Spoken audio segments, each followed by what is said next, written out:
which I promise you will occur. Promise you. Just think to yourself and give me advice whether we should do that before January 5th, because that's how they beat the living hell out of us across the country, saying that we're talking about defunding the police. We're not. We're talking about holding them accountable. Nothing screams holding them accountable better than stripping $8 million from the police department in Minneapolis, which, of course, will result in... Here's how this works. If you don't have funds for the police, if you funnel them into, mental health counselors, and good luck handling a raging, violent criminal, good luck with that if you're a mental health counselor. Maybe you can sit there and start singing folk music to somebody who's, waving a machete around. Maybe you could go back and ask them if they wet the bed when they were a child as they're, on a rampage. Oh, we're not. But this is a very important clip from Biden. You've got to know exactly his intention. Keep up with what's trending. Subscribe on YouTube today.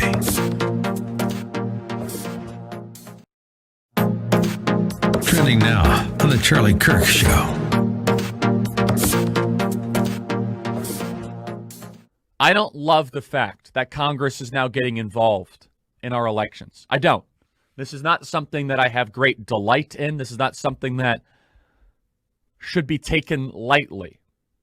Because as soon as you give the power of elections to a legislative branch, you almost become a parliamentary system. You lose the idea of a republic and a state-based republic as that. That's a very dangerous road to head on. However, unusual times call for unusual measures. And nothing that is being discussed right now in any way whatsoever is unconstitutional. Some people are going to be laying the criticism that this is an unconstitutional. No. It's unprecedented. Outside of the election of 1876, which we'll dive into as a kind of refresher course, as we've talked about here before, it definitely has not been done in the last 150 years, but it's not unconstitutional. Now, there is an argument to be made that Congress does not have this authority. That has not been decided by the U.S. Supreme Court. I'm going to do that argument from a devil's advocate standpoint, but let's just go through the process. Just for all of you that are saying, I'm confused. What is a...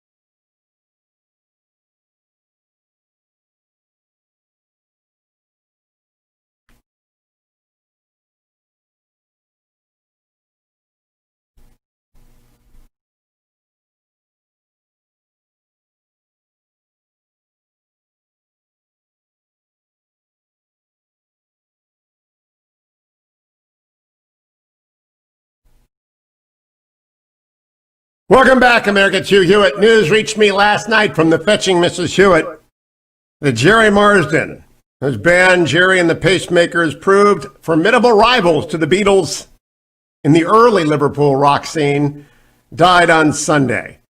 He was 78 years old. Fetching Mrs. Hewitt, who must have been about 7 at the time that the Pacemakers came to the United States and contended with the Beatles till they got blown away. Sort of like Ossoff and Warnick versus the Beatles. They got blown away, but they had a lot of hits, so we're remembering Jerry Marsden today. Dwayne asked me to do that because it's one of his favorite bands. He listens to Mary Cross the Mercy almost every day in his office. Drives me a little bit crazy. Don't Let the Sun Catch You Crying, and You'll Never Walk Alone. It just drives me a little bit crazy, but that's okay. It's Dwayne. Look, you've got to go and vote. I want to read something to you from Punchbowl.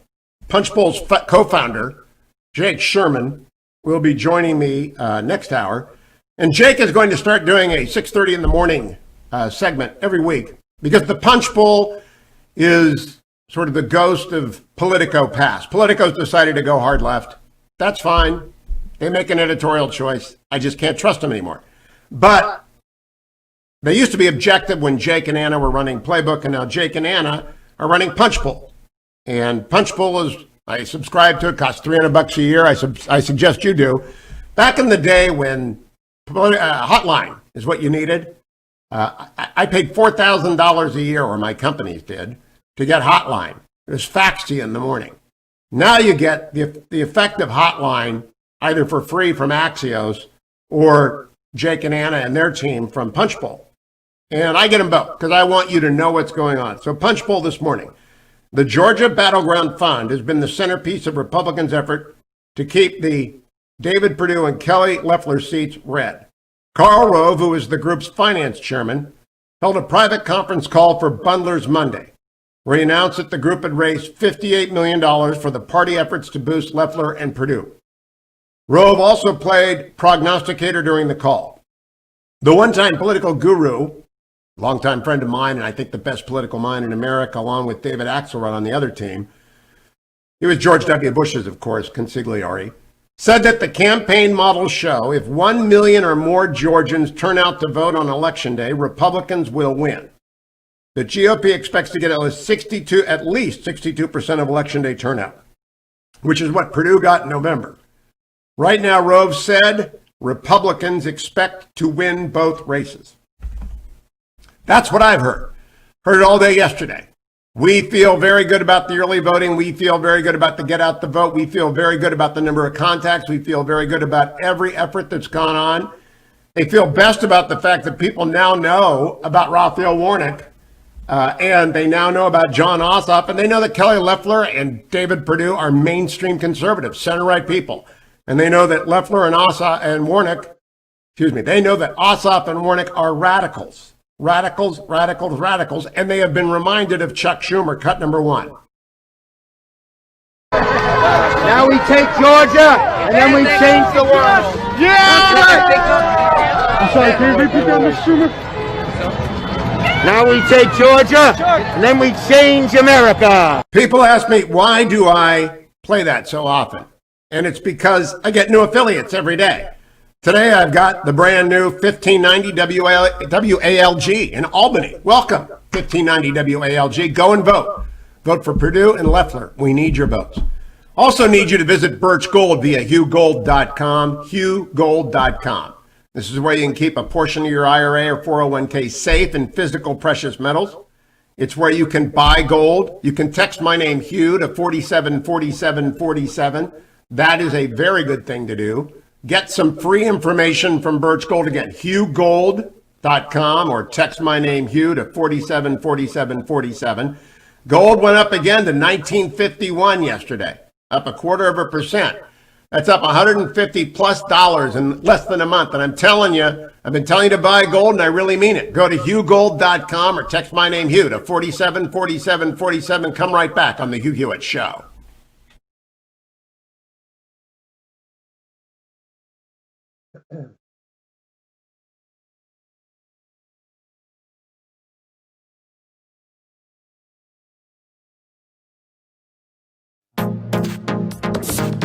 Trending now on America First with Sebastian Gorka.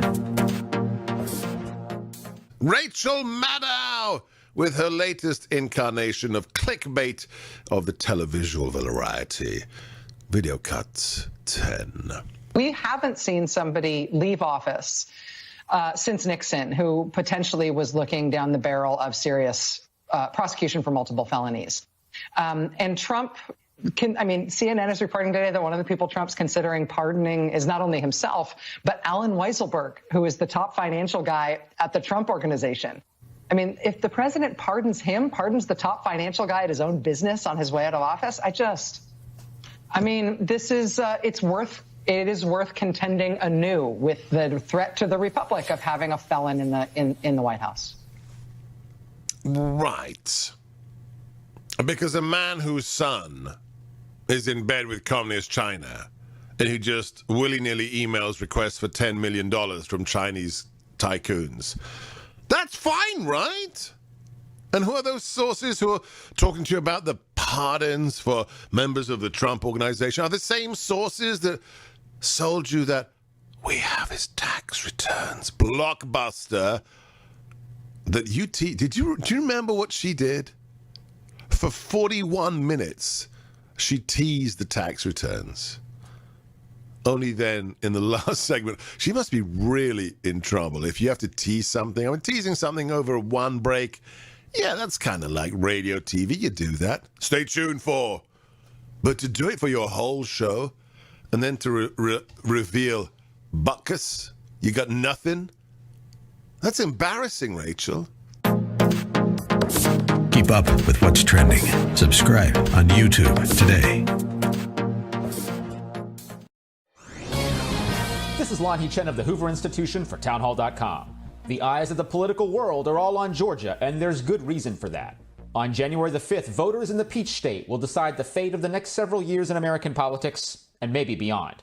A win by either or both of incumbent Senators Kelly Loeffler and David Perdue will require President-elect Joe Biden and his liberal allies in Congress to work together with Republicans to pass common-sense legislation, rather than pursuing progressive priorities like the Green New Deal.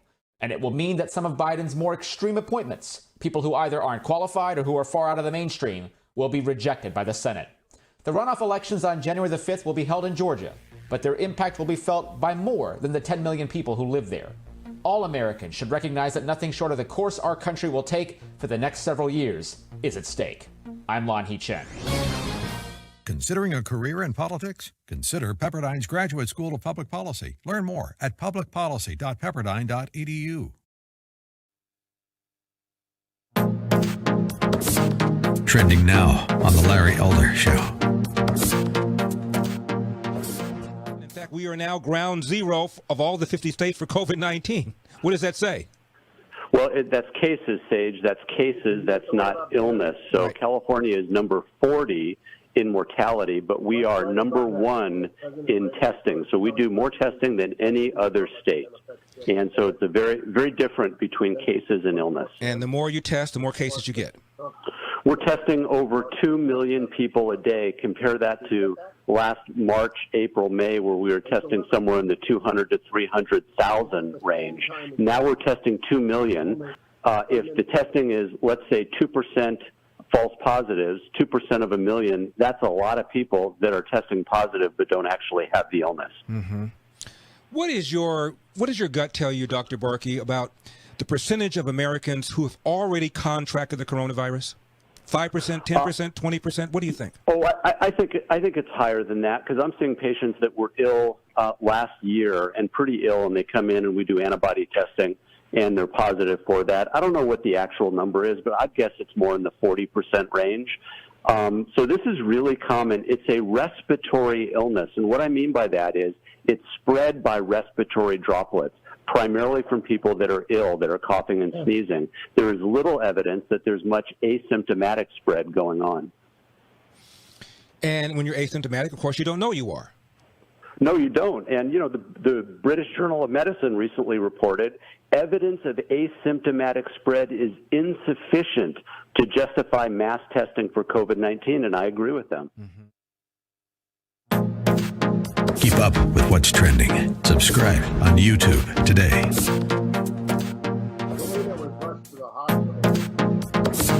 Trending now on the Dennis Prager Show. I asked you if you have been personally threatened. Is this a rare thing? Is this something that is somewhat constant? It's for me, it's rare. I think everyone looks at me as this weird kind of cowboy. They know that I have a concealed carry. You know, I'll make that very, very plain and out there. A gun enthusiast.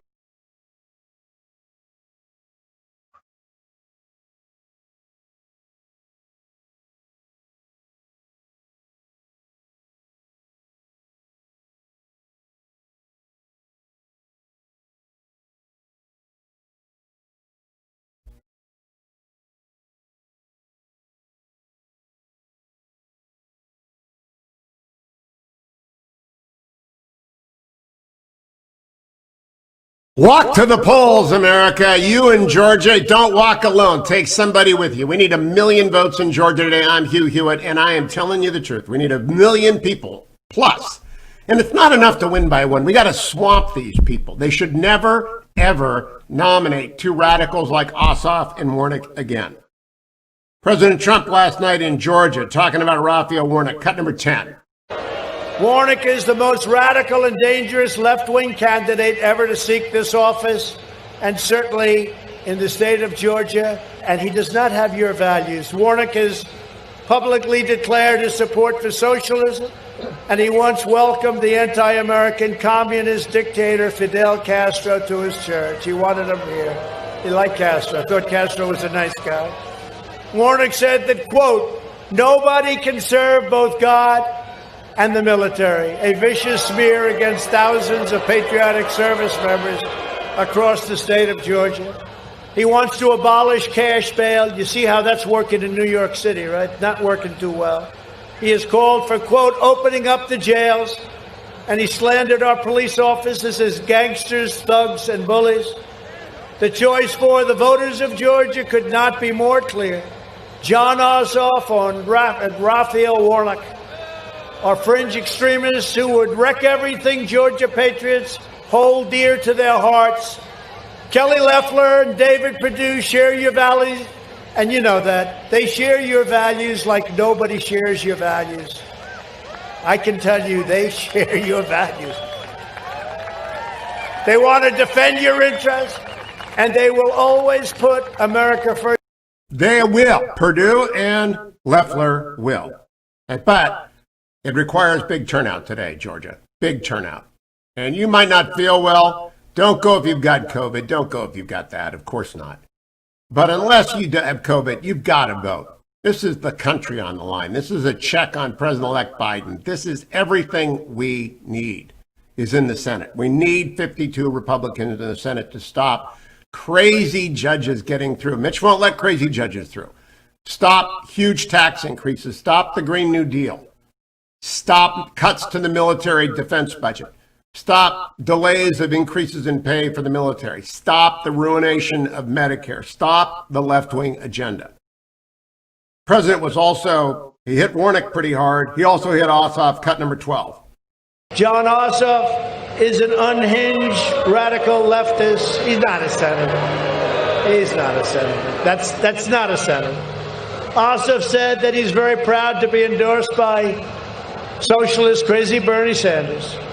He's weak on China. He promoted Chinese propaganda, and then he failed to disclose his business ties to the Chinese Communist Party. Other than that, he's a wonderful guy, right? Ossoff supports the largest tax hike in American history. If they get in, Warnock and Ossoff, if they get in, you're going to have the largest tax increase that you've ever had. It'll be the largest tax increase in the history of our country. For what? The Green New Deal. Let's rip down a building because its windows are too big. Let's build a building with no windows, among many other things. He supports the insane Green New Deal, which would crush middle-class parents trying to raise a family. He will support the socialist takeover of American health care, which will lead to rationing, poverty, and death. Ossoff also backed the radical left-wing crusade to defund police. The last summer, he proudly joined the anti-police mob. He didn't like police. He doesn't like our police. We love our police. You know what gets me? All day yesterday and all day Sunday, left-wing media, sometimes disguised as objective media, railed about the president's phone call to the Georgia Secretary of State, which I played for you in almost its entirety yesterday, almost its entirety. All of the controversial or so-called controversial parts. It is not a crime to call the Secretary of State and lay your grievances before him. It is not a crime to say, you're going to be in big trouble if you're doing what I think you're doing. It is not a crime to bring your petition to the Secretary of State if you're the president, you've been denied the Georgia votes. Now, I don't agree with the president. I don't read it the same way. But I do agree with him that the media has just lost its mind. Trump derangement syndrome. And Media Matters quoted me yesterday. I love that. Media Matters, the hardest left propaganda outfit in America. Emo is over there writing down everything I say and then putting up at Media Matters. I see Hugh Hewitt says it's not a big deal. It's not a big deal. I've been teaching con law for 25 years. That is not a crime. That is nothing untoward. Nothing. But they covered it extensively. You know why? It's like the phone call with the Ukraine president. It's a chance to beat up on Trump. And by beating up on Trump, to try and win these Senate seats, because the media is left-wing. They want Chuck Schumer to run the Senate. They want Democratic control of it. They do not want divided government. They do not want checks and balances. They want the Democratic agenda. So they perceive, because they're wrong, they think the phone call is a big deal and they think it will influence Georgia voters. They have pushed the storyline wrong for months. That Trump is threatening to divide the Georgia Republican Party. He's mad at the governor. He's mad at the Secretary of State, but he's down there working hard for Perdue and Loeffler. They have made this all up. There are no polls. There was like a poll from Fox 5 yesterday said tie. It's just silly. No one's polling because you can't poll this sort of an election. You know what the turnout's going to be. You have no models. So nobody knows what those 3 million early votes did or who they were for. They know it came from counties that went for Biden in the fall, but they don't know where it went this time. The president has done nothing except be for Perdue and Loeffler. He's been against Kemp and the Secretary of State, but he is for Perdue and Loeffler, undivided support for Perdue and Loeffler. Every Republican, every independent, everyone who knows Ossoff and Warnock as radicals have been for Perdue and Loeffler. They will not report that. Instead, they want everyone to jump on their narrative, their framing of the race. Oh, it's a threat to democracy. Trump's a threat to... No, he's not. He's trying to win an election by legal means. He is losing that effort. I believe he has lost that effort. I believe the Electoral College will be certified tomorrow. I would not object if I were a member of the Senate. But I'm not a senator. It's not a problem if anyone objects. It's a perfectly constitutional exercise of their authority. But they want you to be hysterical. They want the left to be hysterical. Frankly, I think their credibility is broken beyond repair. I watch it and I say to myself, do you know, I was watching the Browns game on Sunday and I tweeted, you may know this. This is new for the Albany folks on 1590. I tweeted something like 30 tweets watching the Browns game, including one that said, oh, Lawd, L-A-W-D.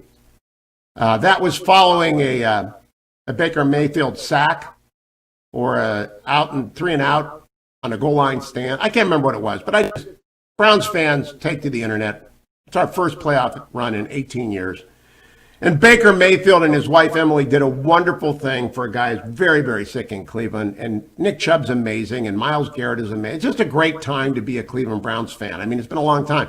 So I over-tweeted on the Browns. A fellow named Tim Miller, who's a nice guy, got nothing against Tim, was mad at me that I didn't tweet about his perceived outrages that Donald Trump has committed. Number one, I don't think Twitter's the best place to talk about complicated subjects. I wrote a column in the Washington Post about the Electoral College, and I spent all day yesterday talking about this. Number two, how can normal people take over the bulwark and normal people get back into running at it? They're not normal. It's not normal to obsess about Donald Trump. It's normal to obsess about the Browns if you're from Northeastern Ohio, and that's where I'm from. To my friends in Albany, Georgia, you don't know me. But I may talk about the Browns and Indians a little bit on this show, and the Ohio State Buckeyes. And I want to thank Georgia for Nick Chubb. I meant to say that. I got to thank Georgia for Nick Chubb. I want you to send more Nick Chubbs to Cleveland. We're going to beat the Steelers in Pittsburgh using Georgia alum Nick Chubb. Best thing out of Georgia, along with David Perdue and Kelly Loeffler in a long time. Nick Chubb is a machine. Nick Chubb is a great human being. Nick Chubb is a wonderful teammate. So I tweet a lot about Nick Chubb and the lefty radicals over at Media Matters and the lefty former Republicans at the Bulwark, the tens and tens of them who assaulted me yesterday for tweeting about the Browns and not their hobby horses. It was like being assaulted by dandelions. It was terrible. Dandelions on a windy day coming at me, tens and tens of them. Maybe everybody who reads the Bulwark. Seriously, that's just the operation. It's a vanity operation by a billionaire.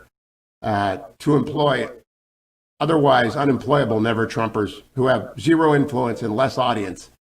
I got to tell you, I hope they spring back to normal. These were nice people 4 years ago.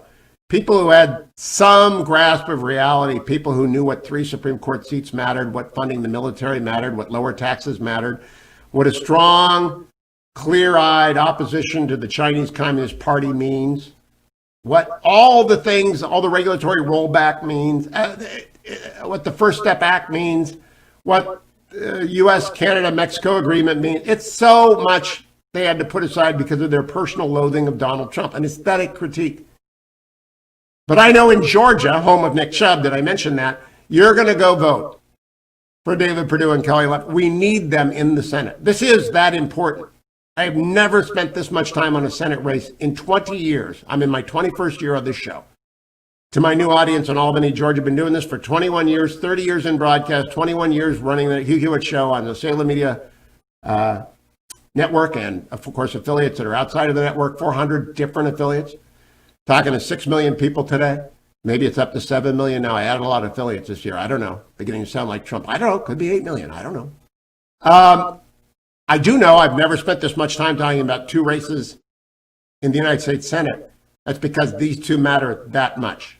The future of the country takes a hard left turn if you send the radicals off and warn it. Go and vote for David Perdue. Go and vote for Kelly Loeffler. Call up your friends and your family. Tell them they've got to go. You've got to, use your hands-free car dial to call the 20-year-old who's sleeping in because they're working remotely. Call the spouse who isn't leaving. Call the teacher who's teaching remotely. Call everybody that you know and say you've got to vote today if you haven't already early voted. I pushed early voting. I think a lot of those 3 million votes were for David Perdue and Kelly Loeffler. I think Republicans decided to get active in that. And they know especially what Raphael Warnock said about the military. This is the most offensive thing I've heard say. Cut number 4. America, nobody can serve God and the military. That is a lie. So if you're in the military, you're the spouse of a military, parents, relatives, children, remember that. Raphael Warnock is not going to have your back. No, no, no. Chuck Schumer just wants your state. Cut number 1. Now we take Georgia, and then we change the world. Yeah! I'm sorry, can you repeat that, Mr. Schumer? Now we take Georgia, and then we change America. So, Georgia, stay independent, vote for Perdue and Loeffler, or be annexed to Manhattan. Ossoff and Warnock, they'll be put in the back room in the Senate. You'll never hear from them again. One thing, Albany, Georgia, you'll hear me do every day is this. This is Relief Factor. If you're watching my YouTube channel, which I highly recommend, you can watch the show on YouTube. You'll see me every day, 3 times a day, talk about ReliefFactor.com. You'll find out that I am a, quote, runner. I used to be fast. I ran a 3:13 marathon twice. And I've run a dozen marathons in my life, but I've gotten slow. I'm 64. And now I either run or walk. I call it trundling. I trundle. Yesterday, 4 miles. The day before, 6. The day before that, 10. And every day I do that, I take my ReliefFactor.com right there, 4 pills. I carry curcumin, resveratrol, and omega. And then I down my lukewarm coffee, and I say to myself, I'm ready to go out after the show. I'm ready to go. Got to stay active. You got to move. You're going to have minor aches and pains. You got to get going. You got to go out there, and ReliefFactor.com will get you doing it. Join the tens of thousands of people who take it every day. The only supplement I take, the only thing you ever hear tell you to take, ReliefFactor.com. Come right back, America. It's the Hugh Hewitt Show.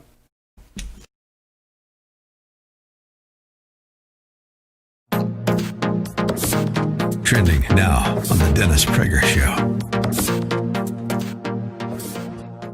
I asked you if you have been personally threatened. Is this a rare thing? Is this something that is somewhat constant?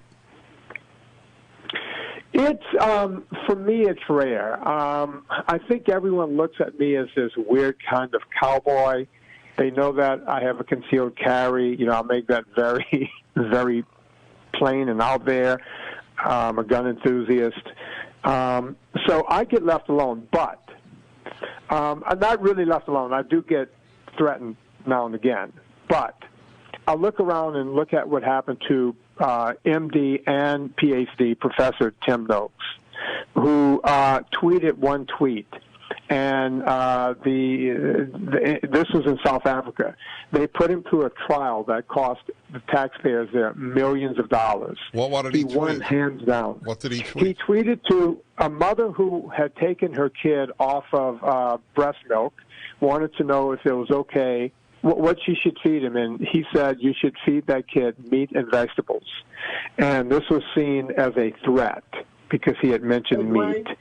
I know this sounds bizarre, and you might go, Vinny, you're making this up, but Alan will be the first to tell you that this is absolutely true. He won the first trial hands down after they spent millions. And what did they do in South Africa? They went after him a second time. The same sort of thing happened to Dr. Gary Fetke over in Tasmania. So if you think this is just the United States, it's not. It's anywhere they speak English. Keep up with what's trending. Subscribe on YouTube today.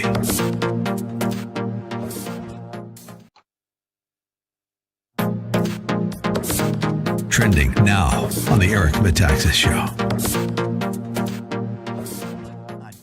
And it's kind of like I knew that I never would meet Billy Graham. I hoped to meet him all these years, but I never met him.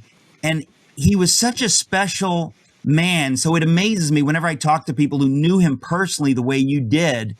I'm just in awe of that, because not only did you know him as a friend, he was your mentor as an evangelist. You are today doing what he did. You're doing gigantic crusades in stadiums. Obviously not recently because of the weird shutdown, but it's just I'm in awe of it because, as you just said, there's nobody like him. There was nobody like him. He was a unique figure in the 20th century. He really was. And speaking of having dinner with him, I had lunch with him once.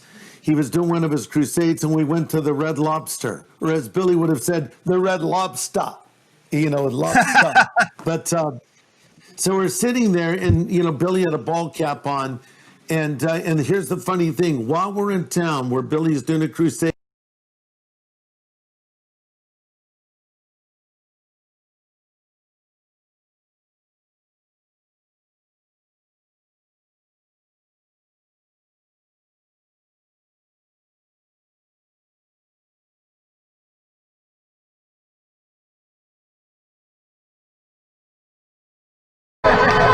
Now we take Georgia, and then we change the world. Yeah! I'm sorry, can you repeat that, Mr. Schumer? Now we take Georgia, and then we change America. America, nobody can serve God and the military. Welcome back, America. It's Hugh Hewitt. Those are the clips I have played the most for the past 2 months. David M. Drucker. And David, I've got a new affiliate in Albany, so I have to tell them about you. Longtime political reporter for the Washington Examiner, longtime friend of the show, sartorial expert as well. David, would you agree with me there's not much point in spinning if you're Karl Rove yesterday? I mean, your donors are all in. The campaign is all... There's not much point in spinning if you're Rove yesterday, is there? No. Look, I mean, I think this, was always going to be a hard-fought race. It was going to be about whether both sides could motivate a robust turnout, and then what's going to happen in a state that is a legitimate purple swing state, but where Republicans, especially looking down ballot, I always thought in a runoff scenario should have a slight edge, but it was about being sort of divided amongst itself, believing that it was worth showing up, having motivation to show up, given that it's happening after a presidential election. Normally, when we have these scenarios, the party that wins the White House doesn't do quite as well in the runoff, but in this case we have a lot of voters that did not vote on November 3rd voting in the contest, and so it's just become this all-out sort of war of attrition, and we're just going to have to see where it comes out. I still contend it would be very unlikely for Republicans to lose both of these races, and the Democrats don't win control of the Senate unless they win both races. Now, the reason I brought up Rove is in Punchbowl AM this morning, the new newsletter and news service by Jake Sherman and Anna Palmer. They report the Georgia Battleground Fund has been the centerpiece of Republicans' effort to keep those 2 seats red, to reelect Perdue and send Loeffler back. Karl Rove, who is the group's finance chairman, held a private conference call for bundlers yesterday. So he's not trying to spin. He announced they'd raise $58 million for the party's efforts to boost Loeffler and Perdue. He also played prognosticator and said that the models show if 1 million or more Georgians turn out to vote today, Republicans will win. They expect to get at least 62% of the election day turnout. Right now, Rove said Republicans expect to win both races. That, by the way, is consistent what I heard yesterday from people who know the NRSC team pretty well. I know Dems are trying to spin a little bit on, the early vote helps us, but I'm feeling pretty good this morning, David. Look, I don't think you have a reason to feel the opposite of good. I've just been very cautious in how I've approached all of these contests this cycle. And as we have seen, some of them have been extremely close. I think, in particular with Senator Perdue, I felt pretty confident that he should be in a position to win because he won the first round and, in fact, did better in the state than did President Trump. He won by about 2 points. He just fell short of 50%. Obviously, the president fell short by much less than that. And so all things being equal, he should be in a position to pull it out. I think the Loeffler-Warnock race is a little bit more uncertain in my mind, only because I think Warnock, despite all of his troublesome statements and the deep dive into his background that didn't occur in round one, is a more dynamic candidate. And I think Loeffler is not as good of a candidate as is David Perdue. And so, that plus all of the infighting in Georgia between the president, the governor, the president, the secretary of state, there's just some wild cards in there. And if we've learned anything over the past couple of years, is that on the one hand, wild cards don't always mean massive surprises, but sometimes they actually do. Let me play something that the president said last night. Cut number 13. Tomorrow, each of you is going to vote in one of the most important runoff elections in the history of our country. Frankly, forget about runoff. One of the most important elections, really. It's really not runoff, it's elections because it's a biggie.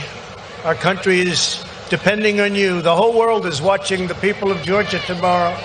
And you got to swamp them because everything's so crooked around. I mean, not here. They were saying, he's complaining about Georgia. No, I'm complaining about 8 different states. So, David, he went down there last night. He slammed Ossoff. He slammed Warnock. He supported Perdue and Loeffler. And I get up this morning, I see a lot of hot takes from the left saying he's hurting and dividing the Republicans. No, he's not. It's just a simple objective fact. He has not divided Republicans. He's attacked the governor and the secretary of state. But I don't think he's divided Republicans at all. Well, I think we'll find out. I think he's doing both. I think he did both, and that's the thing with President Trump. Ever since he was the candidate Trump, is he says 3 or 4 different things, and it's like choose your own adventure. And so, if you want to focus only on the ways in which he attacked members of his own party and question the entire system that he's asking everybody to participate in today, you could just focus on that. If you want to focus on all of the things that he said last night that Republicans were hoping he would say, it's important that you vote, we'll lose control of Washington if you don't vote, well, you could focus on that. It's always a mishmash with him, which makes it hard to game out. And my problem with the media is they never focus on the former, they exclusively focus on the latter. David M. Drucker, that's not you. Follow David on Twitter. Follow me to hour 2 of this most important day. Georgia, go and vote. It's the Hugh Hewitt Show.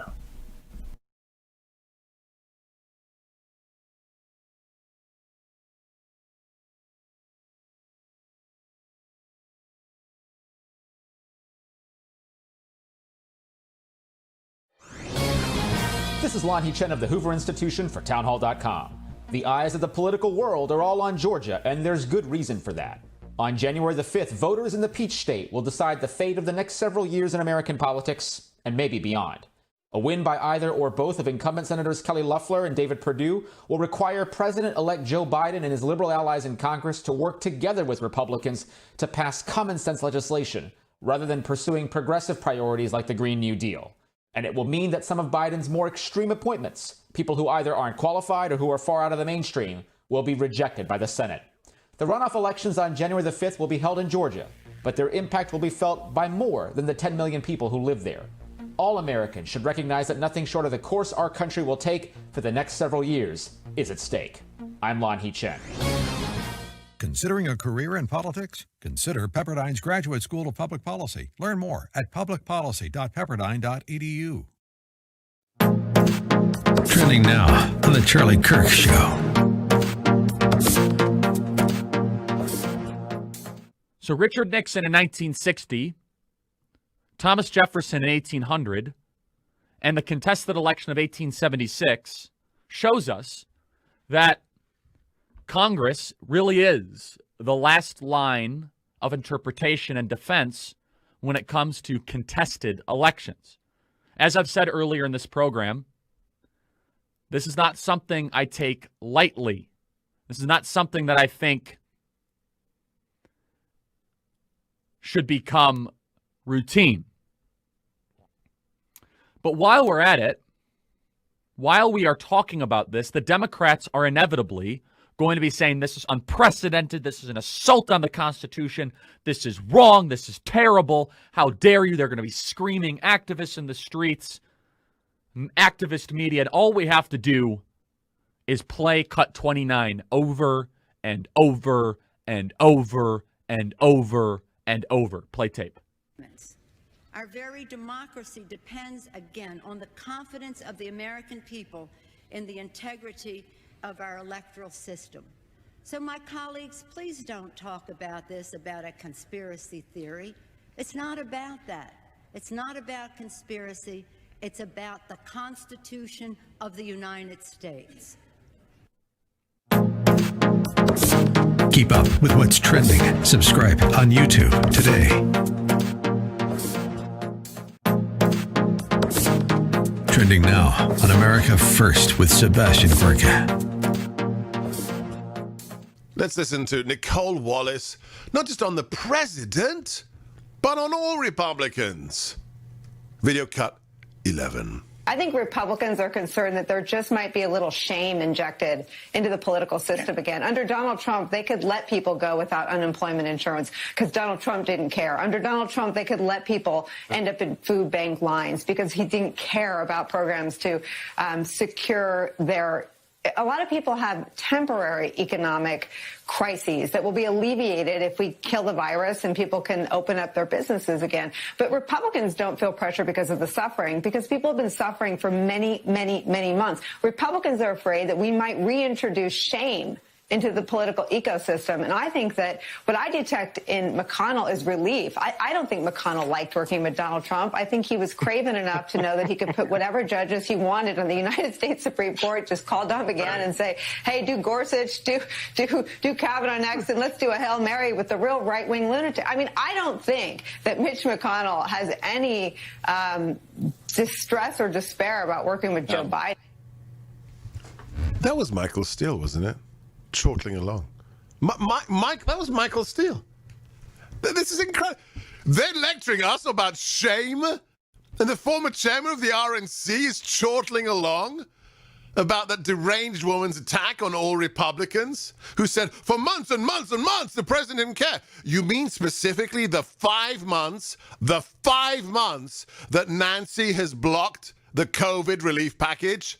Those 5 months, Nicole Wallace? Keep up with what's trending. Subscribe on YouTube today. Trending now on The Mike Gallagher Show. What do you make of a city like Minneapolis, Minnesota, that slashed the police budget by millions of dollars last night? It was a unanimous vote. These kooks originally voted to abolish the police department altogether. I'm going to give you some numbers, because this is very real here in Georgia, too. How pro-police do you think Raphael Warnock is? How pro-police do you think John Ossoff is? How pro-police do you think today's Democrats are? In Minneapolis, where we have a lot of listeners, here are some numbers that I want to share with you. There have been 532 gunshot victims so far this year. 532. More than double the same period a year ago. Carjackings are up 331% from the same period last year. They've had hundreds of carjackings in the streets of Minneapolis. Violent crimes have surged to 5,100 crimes. And what did Minneapolis City Council do? unanimously voted to slash the Minneapolis Police Department's budget by $8 million. Supposedly, they'll take the money and funnel it to other city services, including mental health teams and violence prevention programs, as they try to, quote, transform police. Keep up with what's trending. Subscribe on YouTube today.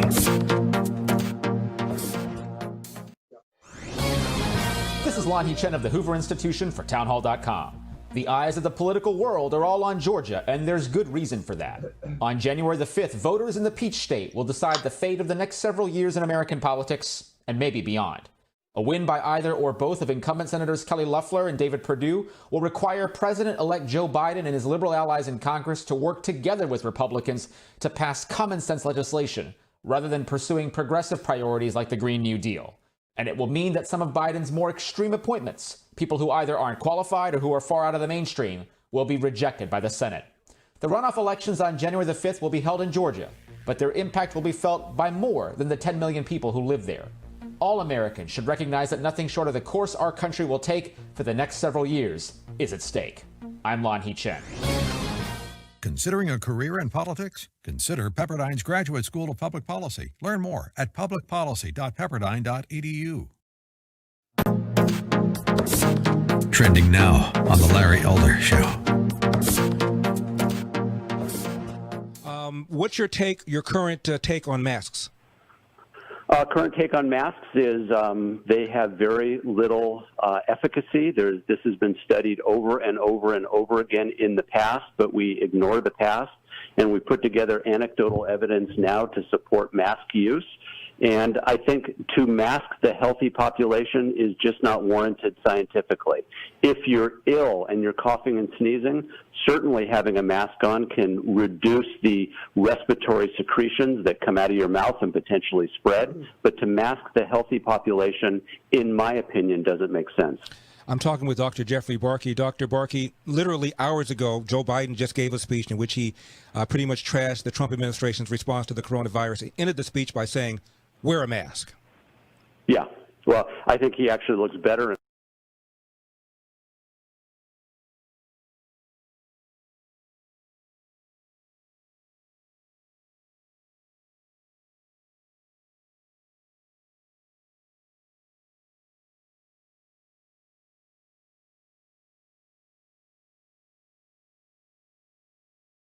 Morning, glory, America. Bonjour, hi, Canada, Hugh Hewitt. I have got a brand new affiliate in Albany, Georgia. 1590 WALG. My 14th affiliate in Georgia, and how timely. Everybody in Georgia has got to go vote for Senator David Perdue and Senator Kelly Loeffler to save the Senate majority for the Republicans to act as a check on President-elect Biden. They need to go and vote today. If you are in Georgia, please make a plan. Please go and vote. And get everyone you know who supports Perdue and Loeffler to go and vote. Tell them it could be a handful of votes. It could be a blowout. I don't know. I know that New York 22nd is 27 vote difference. I know one of the Iowa congressional districts, I believe, is a 4 vote difference. Your family could make the difference. And you can't tell someone to go and vote if you don't go vote yourself. So please go and vote Georgia. Now, normally on the Hugh Hewitt Show, I use the first broadcast day of the month to give new audiences a brief intro to me. I've been doing that for 21 years. This is the 21st year that I've been on the Hugh Hewitt Show. Syndicated by Salem Media, we started on July 10th of 2000, in the middle of a presidential election. And General Lissimo, who produces the show, and Adam, who engineers it, have been here from the beginning. Dwayne has a weak seniority on Adam. Harley and Ben, who are the other two operators, are newbies. Ben's been there 5 years and Harley about 5 months. And Danielle, who books the show, has been there, 10 years. 21 years, though, doing this. And before that, well, let me just give you the brief bio, Albany, and to every new listener across the United States. I am a native of Warren, Ohio, the son of Warren and the grandson of Ashtabula. All 4 of my grandparents from Ashtabula. relatively new people to the United States, 1868, from Ulster, the most recent American to come, James Hewitt, who had Hugh Hewitt here, and for whom I'm named, my grandfather, and Irish, German, Swiss stock. That's it. Pretty normal American. Dad, first in family to go to law school, not the first in family to go to college and law school. Mom didn't get to go to college, but he fought in the war. They got married after the war. Raised us a good life in Warren, Ohio. Nice upper middle class life. I can't complain. Went to Catholic school 12 years. Great teachers, great, 60s and 70s. The Catholic schools were organized and turned out great people. Went off to Harvard, got in under the Ohio quota. They had to have enough people from Ohio there. And out to San Clemente in 1978, went to work for David Eisenhower and then Richard Nixon. So I spent hundreds of hours with former President Nixon, helping him write the book, The Real War. Then I went to law school after he moved back to Manhattan. And I spent many months in Manhattan. I went and saw the president, said, I can't handle this. I don't like it here. He said, well, off you go. So I went to Ann Arbor, to occupied territory, to that state up north. Got my law degree there. It's like the Vikings used to treat England. Take everything worth having and leave. So I went to Michigan for 3 years, got my law degree, and meanwhile got married to the fetching Mrs. Hewitt in 1982, having met her in San Clemente in 1978. Met her at a Pete Wilson fundraiser. Always like to tell Governor Wilson I owe him everything, because I met my wonderful wife, mother of my 3 children, in 1978. We got married in 1982 when I was in law school. Then we moved down to D.C., where I clerked on the United States Court of Appeals for the District of Columbia Circuit for 2 federal judges, Roger Robb and George McKinnon. Then I went into the Department of Justice and served 2 attorneys general, special assistant for the Foreign Intelligence Surveillance Act and other related matters. Then I went to the White House counsel's office and worked for Fred Fielding and Dick Hauser. Richard might be, pick up the pace, Dick. Come on, I know you're inside. Pick up the pace. Dick Hauser's on the treadmill most mornings when I'm doing this show. Come on, Dick. I know you're slowing down. Keep it going. Spent a year in the White House, went off to the agencies of the General Counsel of the National Endowment for the Humanities. Then I went over to the OPM, the Office of Personnel Management, the Human Resources Office for the Federal Civil Service. As the General Counsel, then Deputy Director, then Acting Director, was confirmed by the Senate unanimously. Robert Byrd, Ted Kennedy, they all said, yeah, he can be the Deputy Director. I was way too young to do that job, but I was pretty good at it. And after Reagan left, I stuck around for a few weeks for the transition to George H.W. Bush, and I went to California and built the Nixon Library. I mention that because I'm back now as the CEO and president of the Nixon Foundation, in addition to being on the radio, a columnist for the Washington Post, a contributor to NBC News. And I practiced law for 30 years. I'm retired now from the law practice. But I had a number of firms, Endangered Species, Clean Water Act, environmental lawyer. I did a little litigation. Had a great argument for the Ninth Circuit, won before Stephen Reinhart. And then I began teaching con law at Chapman University at the same time when they opened the Fowler School of Law in 1996. I've taught con law there since 1996. I'm on leave this year. I knew it was going to be a long year with the election. And began this radio show at the invitation of Ed Atzinger, who runs Salem, in 2000. Now, that wasn't the beginning of my media career. After I built the Nixon Library, I was asked by KFI AM 640 in Los Angeles if I didn't want to do a weekend radio show. I said, that beats working. I'll do that. And I did that for 5 years. And after doing it for 2, I got a call from the local PBS station. Hey, do you want to do television? I said, well, that beats working. So I did nightly news and public affairs programming on PBS station KCET in LA for 10 years. And then my morning radio show, I had stopped doing KFI, young kids and everything, years ago. And Salem came and said, how about you do this every day? And I started in the afternoon in 2000. And in 2001, I went to the mornings. I started in the mornings and I went to the afternoons. Stayed there until Bill Bennett retired from the morning slot. And I took over mornings 4 years ago, and I've been on Salem for 21 years. Great company, great management. The only people I'd ever want to work for in radio. Only people. They have never once asked me to say anything or do anything other than what I believe in. They have points of view. I know what their points of view are, but my views are what you hear. Except when Dwayne takes control of the ship and drives it around. Now, Dwayne is a little bit erratic, and you have to get used to Dwayne. In fact, if we can go to the Weather Center, can we put the weather cam on and see if Dwayne's there this morning? Got the Weather Channel on? There he is. That's Dwayne. If you're watching on our YouTube channel, which you really should be doing. Dwayne, what's on the Weather Center in Georgia today? Do we have clean weather in Georgia? No, it's like winter there. It's cold.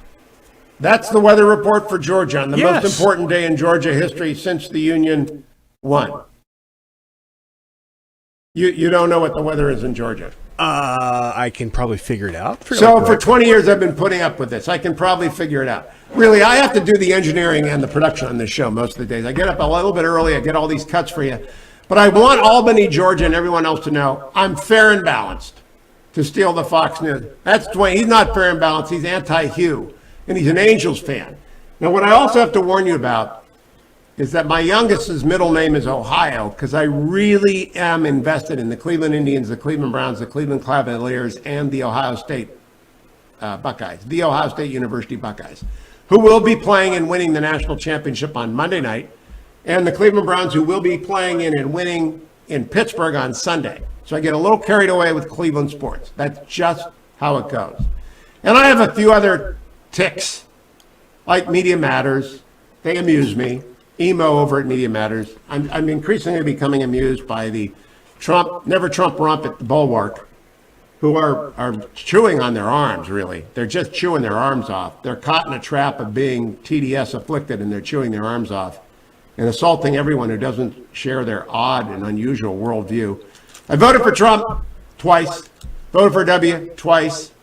I've never voted in a presidential election for other than the Republican. I'm pretty predictable, and I believe in transparency in the media. I know that 99% of them vote Democrat or believe in Democrats, and they won't tell you that. It affects how they do the news. And I've explained for years, I used to teach journalism once a year over at UCI, University of California Irvine. And I divide the class up by asking them, do you own a gun? Do you not own a gun? Do you support abortion? Do you not support abortion? Do you want taxes raised? Do you want taxes lowered? Do you like? And I divide up the class left to right, like the spectrum. And I'd say, okay, let's take the far left slice and the far right slice. Do you think they'd produce the same newspaper if I gave them the same story set? And of course not. It would. That's what happened in media. It's self-selected. Most media in America is just left wing. Not me. I'm center right. I'm center right. I do my homework. I tell you what the news is. And today the news is Georgia. So Albany and everybody else who's listening, if you know anybody in Georgia, call them up and get them to the polls to vote for David Perdue and Kelly Loeffler. It matters that much. Everything depends upon having divided government. President-elect Biden is going to govern to the left. Nancy Pelosi is radical left. Chuck Schumer is radical left. And Chuck Schumer wants to annex Georgia, as he said, cut number one. Now we take Georgia, and then we change the world. Yeah! I'm sorry, can you repeat that, Mr. Schumer? Now we take Georgia, and then we change America. So News Talk 1590 WALG in Georgia, Albany, Georgia. Welcome to the Hugh Hewitt blogosphere. Welcome to the Hugh Hewitt Borg. Welcome to the network. Welcome to Sweet Reason, the voice of reason in the West and inside the Beltway. It's me, Hugh Hewitt. Stay tuned. Portions of the Hugh Hewitt Show brought to you by Sierra Pacific Mortgage. For more info, call 888-888-1172.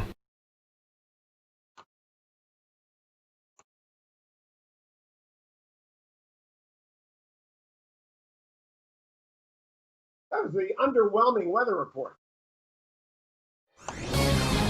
This is Lon Chen of the Hoover Institution for townhall.com. The eyes of the political world are all on Georgia, and there's good reason for that. On January the 5th, voters in the Peach State will decide the fate of the next several years in American politics, and maybe beyond. A win by either or both of incumbent Senators Kelly Loeffler and David Perdue will require President-elect Joe Biden and his liberal allies in Congress to work together with Republicans to pass common-sense legislation, rather than pursuing progressive priorities like the Green New Deal.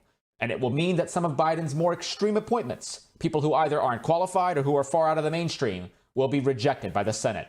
The runoff elections on January the 5th will be held in Georgia, but their impact will be felt by more than the 10 million people who live there.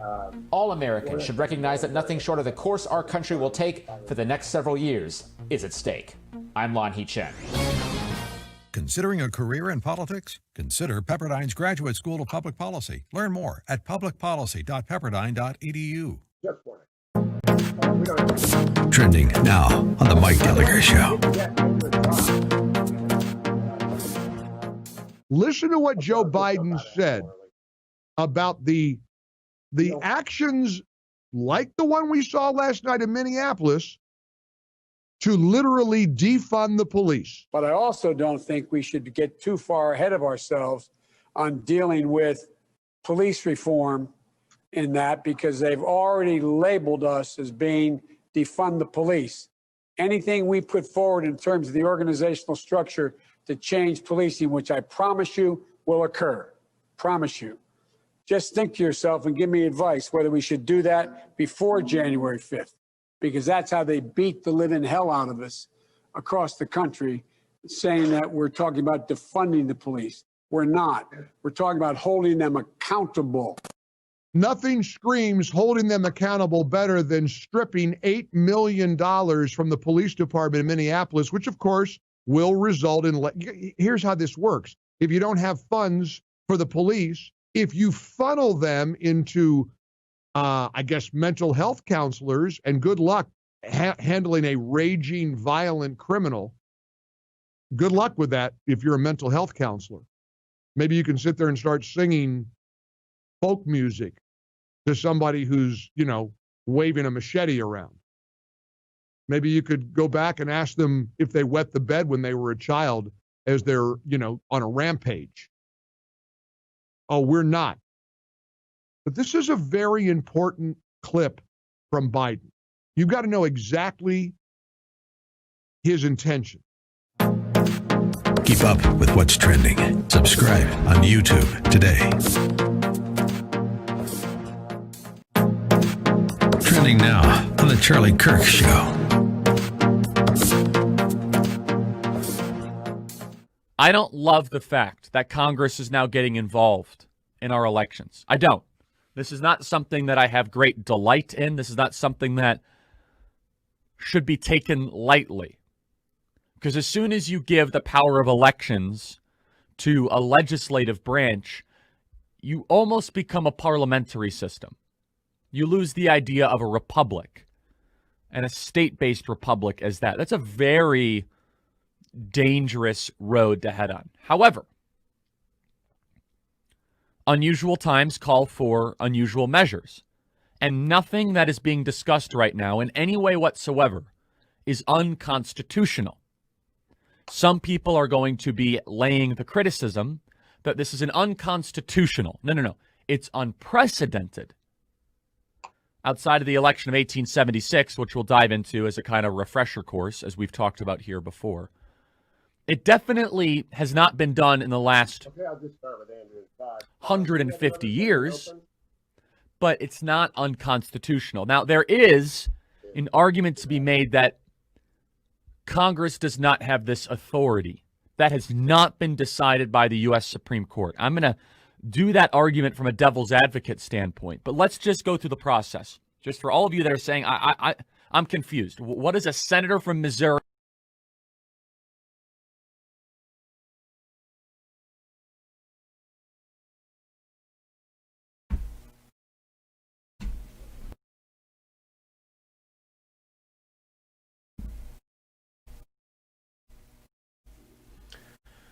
Jerry of Jerry and the Pacemakers died on Sunday, so a little Pacemakers music. If you are over 75, I think you probably swooned to them. Byron York joins us now. Hello, Byron. You just got off set. Good morning, Hugh. The lucky thing is that is in my face. So, yes, here I am. Well, tell me something, Byron. What is the latest you hear about the state of the races in Georgia? Well, there were two polls from Fox 5 in Atlanta that were released yesterday, and they both showed it absolutely tied. Absolutely tied. And so it obviously depends on how many people turn out on Election Day, which is where Republicans traditionally rack up a big lead. But also I'm curious to see just exactly how Republicans did in the early voting. If you remember when President Trump made his first visit to Georgia to campaign for Perdue and Loeffler, there was this huge blue sign in back of him saying, get your absentee ballot today. indicating that Republicans had kind of learned from the experience they had just had and were advocating that their voters bank their votes early, like Democrats had done, and use vote by mail. So we'll see. We'll see how it turns out. Byron, you're on something here. I believe that the reports that the early vote favored Democrats because it came from Democratic counties is really sloppy analysis. They have no idea. There's actually no way to know. It's like saying Cuyahoga County turns out a vote that is traditionally Democratic. Yes, but the early vote with the push that the Republicans made could be the Republicans there mobilized. It's it's just crazy to speculate that way.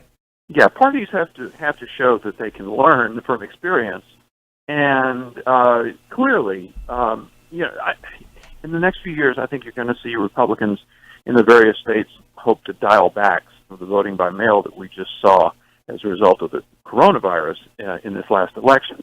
I don't think they're going to be that successful at it, which means they're going to have to adapt, and they're going to have to get their people to start voting in different ways. And I think that the Georgia election is probably the first step of that process. Now, I remember Colorado elections where you couldn't turn on the television without seeing ads for some people, but I understand Georgia has been ubiquitous. $500 million in one state. Every ad on every station is an ad. Does that work for any party in particular? Because they're both doing it. They are. I think it gives Republicans an edge. I was actually in Georgia for a while over the holidays, and really, I mean, you could not turn without hearing someone say, Raphael Warnock is just too radical for Georgia. And the same thing was said about John Ossoff's very, very simple message from Republicans. And, actually, I was just asked on Fox Business, is this race at all about the two Republican candidates, Perdue and Loeffler? And the answer is not really. I mean, because the Republican argument is you have to vote Republican to stop full Democratic control of Washington. If you vote Democrat, you're really voting for AOC, for Nancy Pelosi, for Bernie Sanders, and for Chuck Schumer. And that's why we need David and Kelly in Washington. I mean, it's not that David Perdue is the man who can save the Republican Party. It's just right now, you've got to have Republican votes in the Senate. Last question, Byron. I think that the understanding of Warnock and Ossoff has to have gotten through. They are not mainstream people. They are not Democrats like your father and mother's Democrats. They are not FDR Democrats. They are actually to the left of left. Do you think that has gotten through to the electorate in Georgia? Well, if the Republican campaign has had any effectiveness at all, it has. And in the last few weeks, by the way, there have been a lot of attacks on Warnock for his past. You've seen this commercial from Republicans about a domestic incident that happened at Warnock's home, and they play body cam video of his wife saying that he's essentially kind of a two-sided personality, that he appears, like a real gentleman in public, but he's different in private. And so they play that a lot. So we'll see if their message got through. We will. Byron York, follow him on Twitter at Byron York. Follow me in the next segment. Admiral Stavridis joins me next on The Hugh Hewitt Show. Portions of The Hugh Hewitt Show brought to you by Sierra Pacific Mortgage. For more info, call 888-888-1172.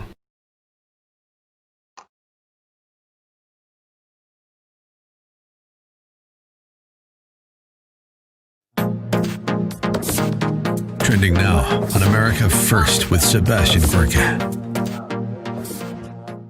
Rachel Maddow with her latest incarnation of clickbait of the televisual variety. Video cut 10.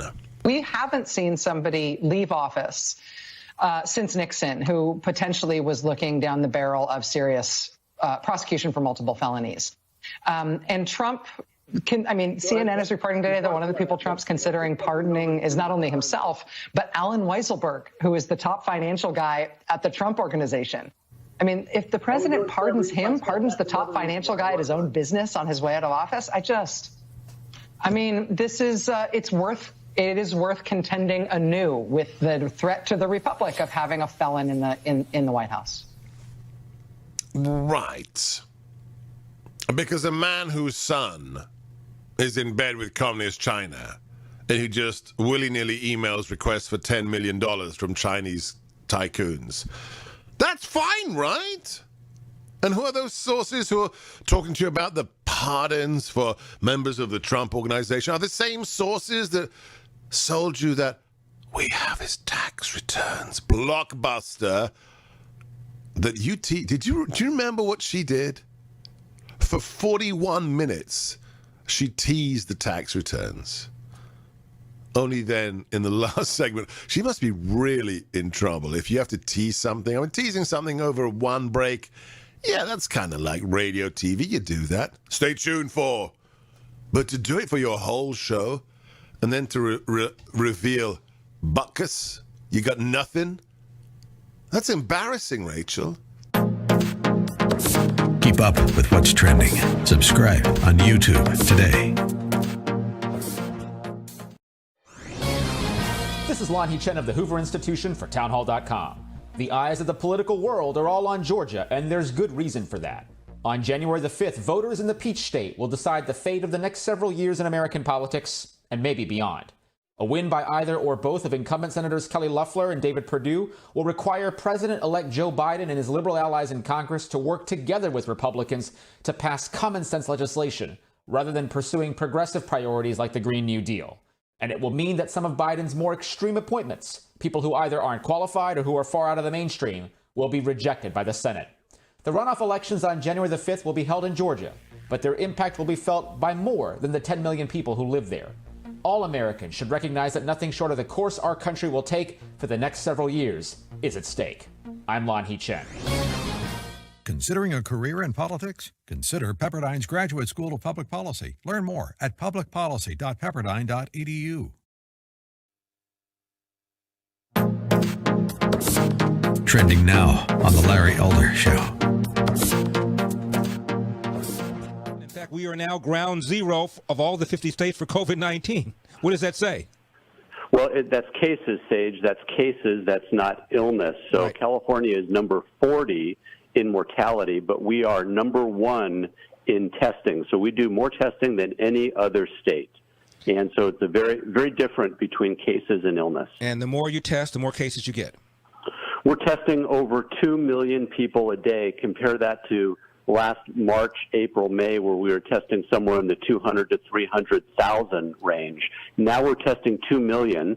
If the testing is, let's say, 2% false positives, 2% of a million, that's a lot of people that are testing positive but don't actually have the illness. Mm-hmm. What does your gut tell you, Dr. Barkey, about the percentage of Americans who have already contracted the coronavirus? 5%, 10%, 20%? What do you think? Oh, I think it's higher than that, because I'm seeing patients that were ill last year and pretty ill, and they come in and we do antibody testing, and they're positive for that. I don't know what the actual number is, but I'd guess it's more in the 40% range.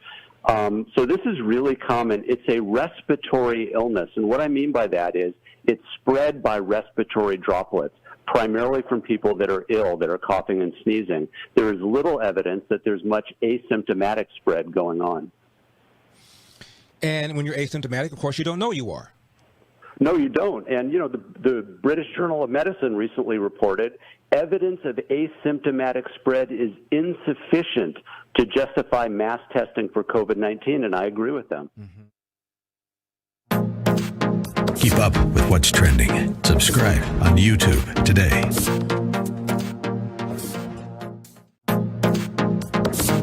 Trending now on The Dennis Prager Show. I asked you if you have been personally threatened. Is this a rare thing? Is this something that is somewhat constant? It's for me, it's rare. I think everyone looks at me as this weird kind of cowboy. They know that I have a concealed carry. You know, I'll make that very, very.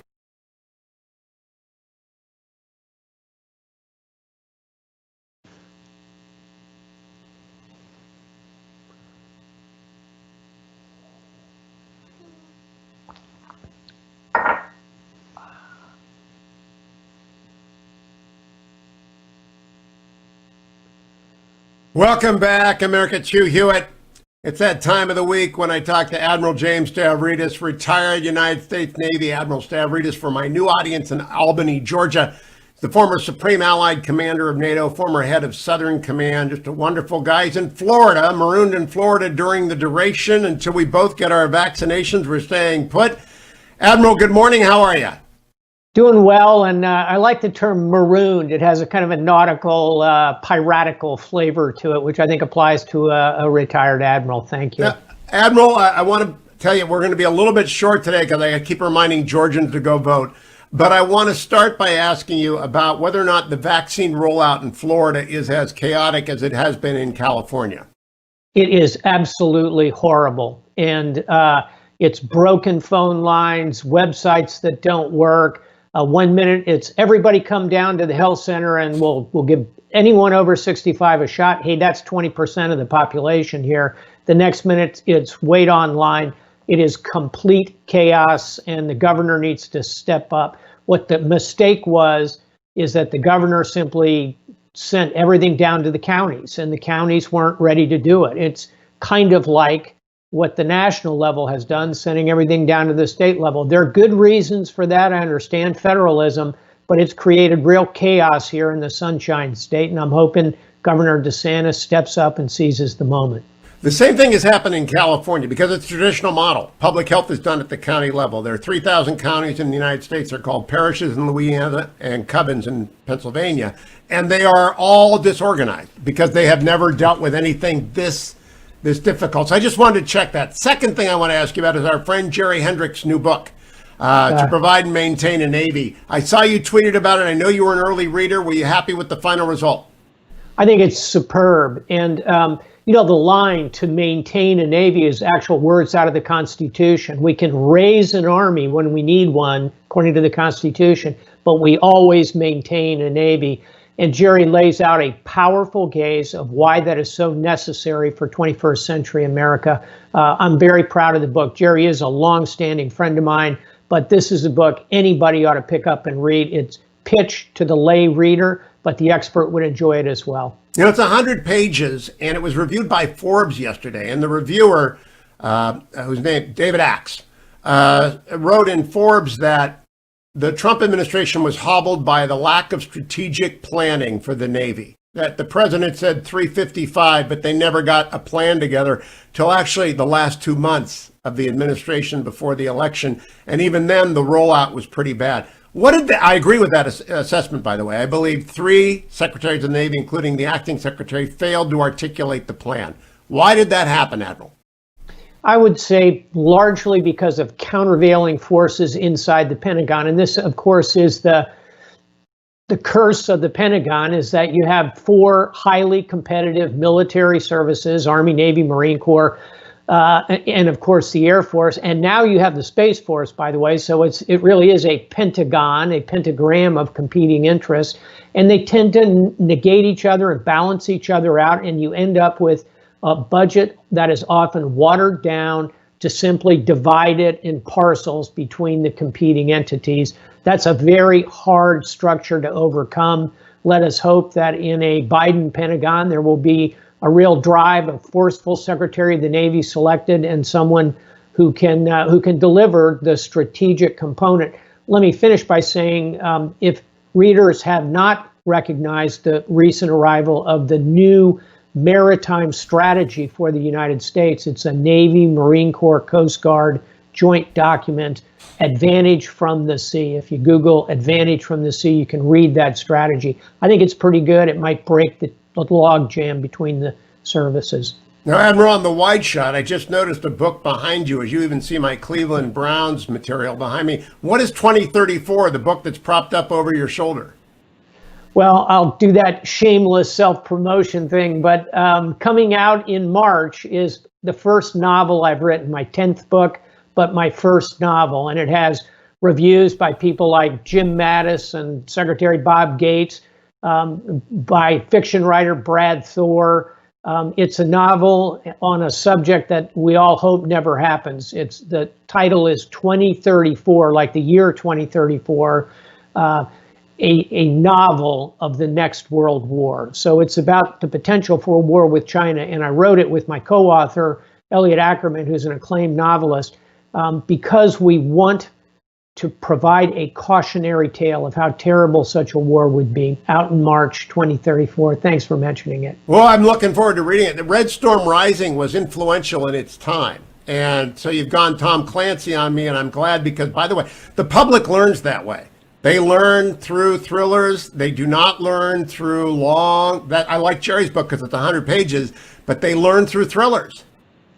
Indeed. And I would say if there's a model for this book, it goes back to Cold War literature, even earlier than Red Storm Rising. It's the Bedford incident, the way that a small incident in the North Atlantic brought the United States and Soviet Union to the edge of war. This is a bit of Dr. Strangelove, a bit of the Bedford incident, a bit of Sir John Hackett's book, The Third World War.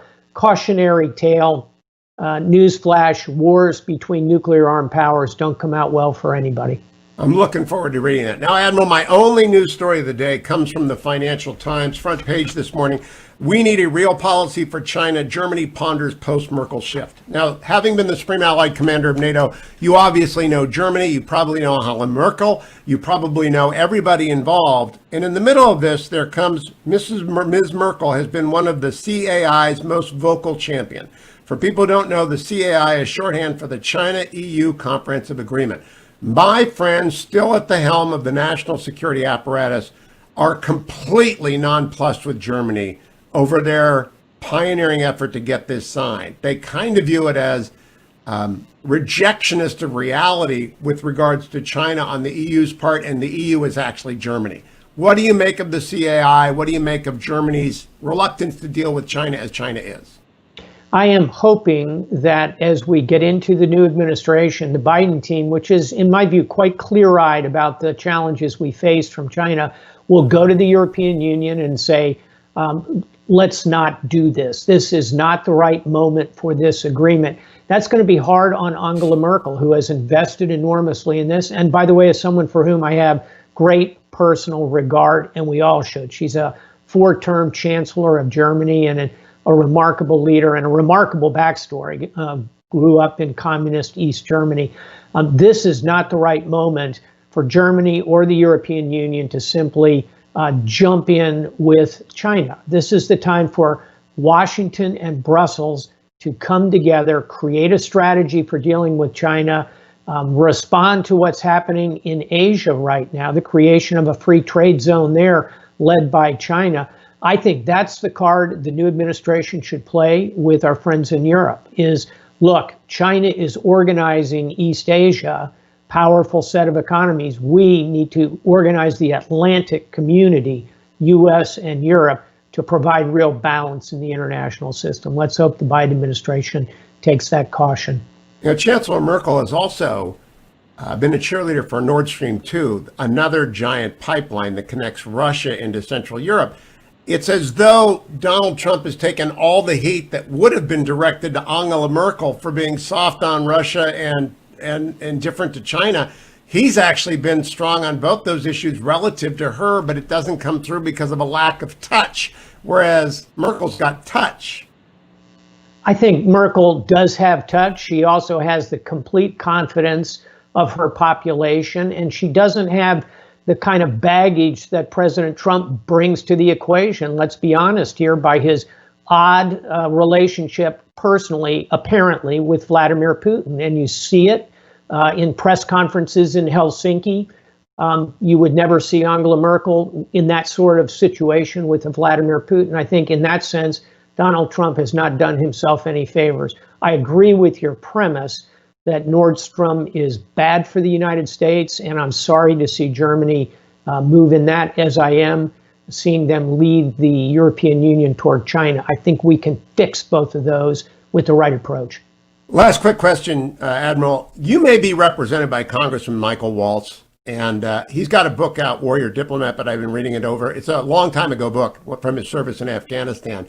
And I was reading it coordinate with the American withdrawal from Afghanistan. Do you expect China, which shares a border with Afghanistan, to move in and take the mineral opportunity in front of them in Afghanistan? They will certainly move in economically.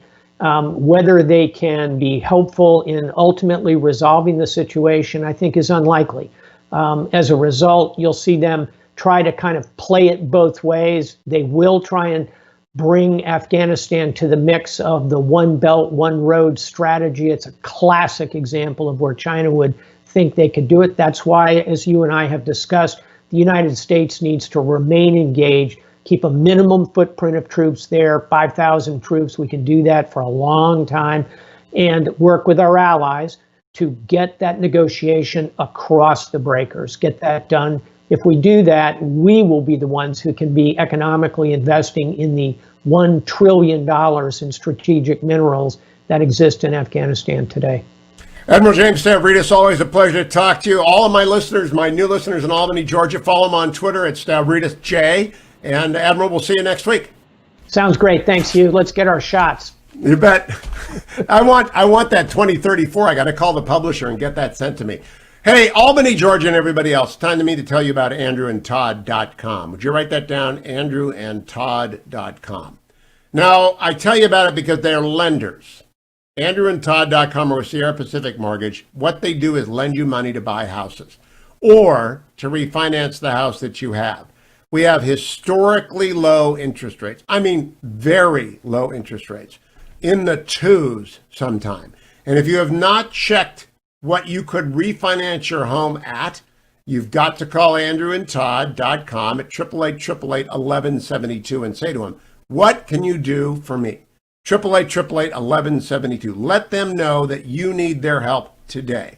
Now, I've known Andrew for 20 plus years. We're in a Bible study together forever. I've known Todd for 8. I have done many home purchases and refinances with them, as has my family, as have my friends, avid listeners to this show.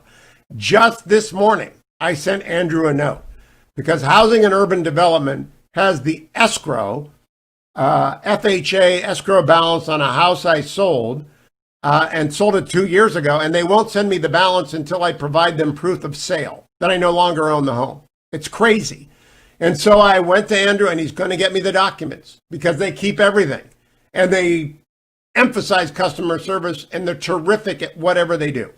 So I got to tell you, if you really want, we were talking about Angela Merkel with Admiral Stavridis having touch, AndrewandTodd.com have touch. Call them at 888-888-1172 or just go there today and get what you need in the home finance market.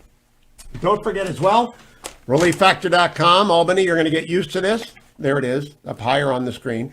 Albany, you've got to get ReliefFactor.com. Support for the temporary relief of minor aches and pains. It's what makes it possible for you to actually, did I hold that up the right way? Did I hold it in front of the camera? There it is, over there. Do I have to put it over here? I don't know how to do it. Yeah, it comes and it goes because of Skype. It's invisible sometimes, but it's not invisible in your system. Relief Factor, I love that. It's kind of like magic. It comes and it goes out of the feed. I don't know why Skype doesn't like it. ReliefFactor.com is exactly what you need to provide temporary support for the relief of minor aches and pains. You get them when you exercise, you get them when you get older, and you got to go get ReliefFactor.com. $19.95 get you started. Come right back on the Hugh Hewitt Show.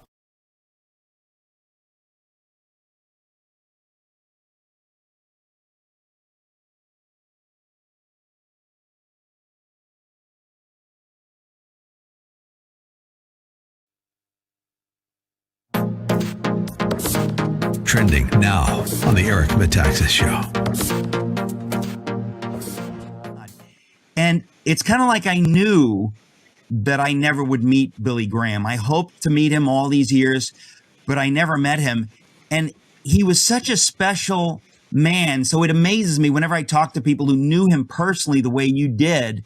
You know, I'm just in awe of that, because not only did you know him as a friend, he was your mentor as an evangelist. You are today doing what he did. You're doing gigantic crusades in stadiums. Obviously not recently because of the weird shutdown, but it's just I'm in awe of it because, as you just said, there's nobody like him. There was nobody like him. He was a unique figure in the 20th century. He really was. And, you know, speaking of having dinner with him, I had lunch with him once. He was doing one of his crusades, and we went to the Red Lobster, or as Billy would have said, the Red Lobster, you know, lobster.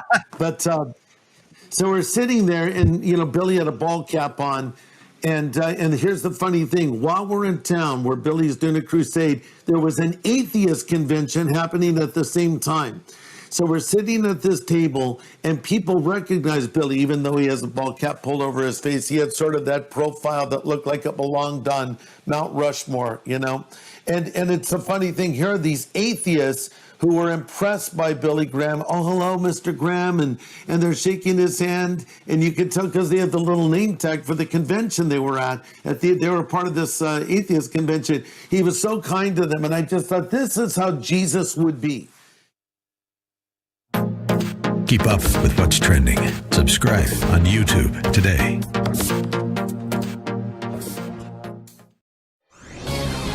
This is Lon Chen of the Hoover Institution for townhall.com. The eyes of the political world are all on Georgia, and there's good reason for that. On January the 5th, voters in the Peach State will decide the fate of the next several years in American politics, and maybe beyond.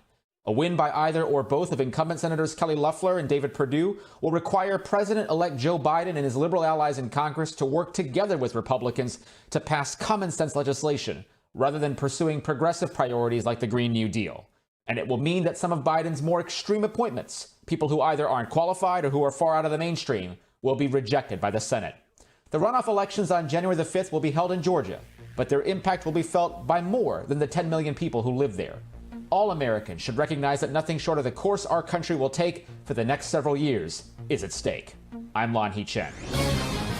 Considering a career in politics? Consider Pepperdine's Graduate School of Public Policy. Learn more at publicpolicy.pepperdine.edu. Trending now on The Charlie Kirk Show. So Richard Nixon in 1960, Thomas Jefferson in 1800, and the contested election of 1876 shows us that Congress really is the last line of interpretation and defense when it comes.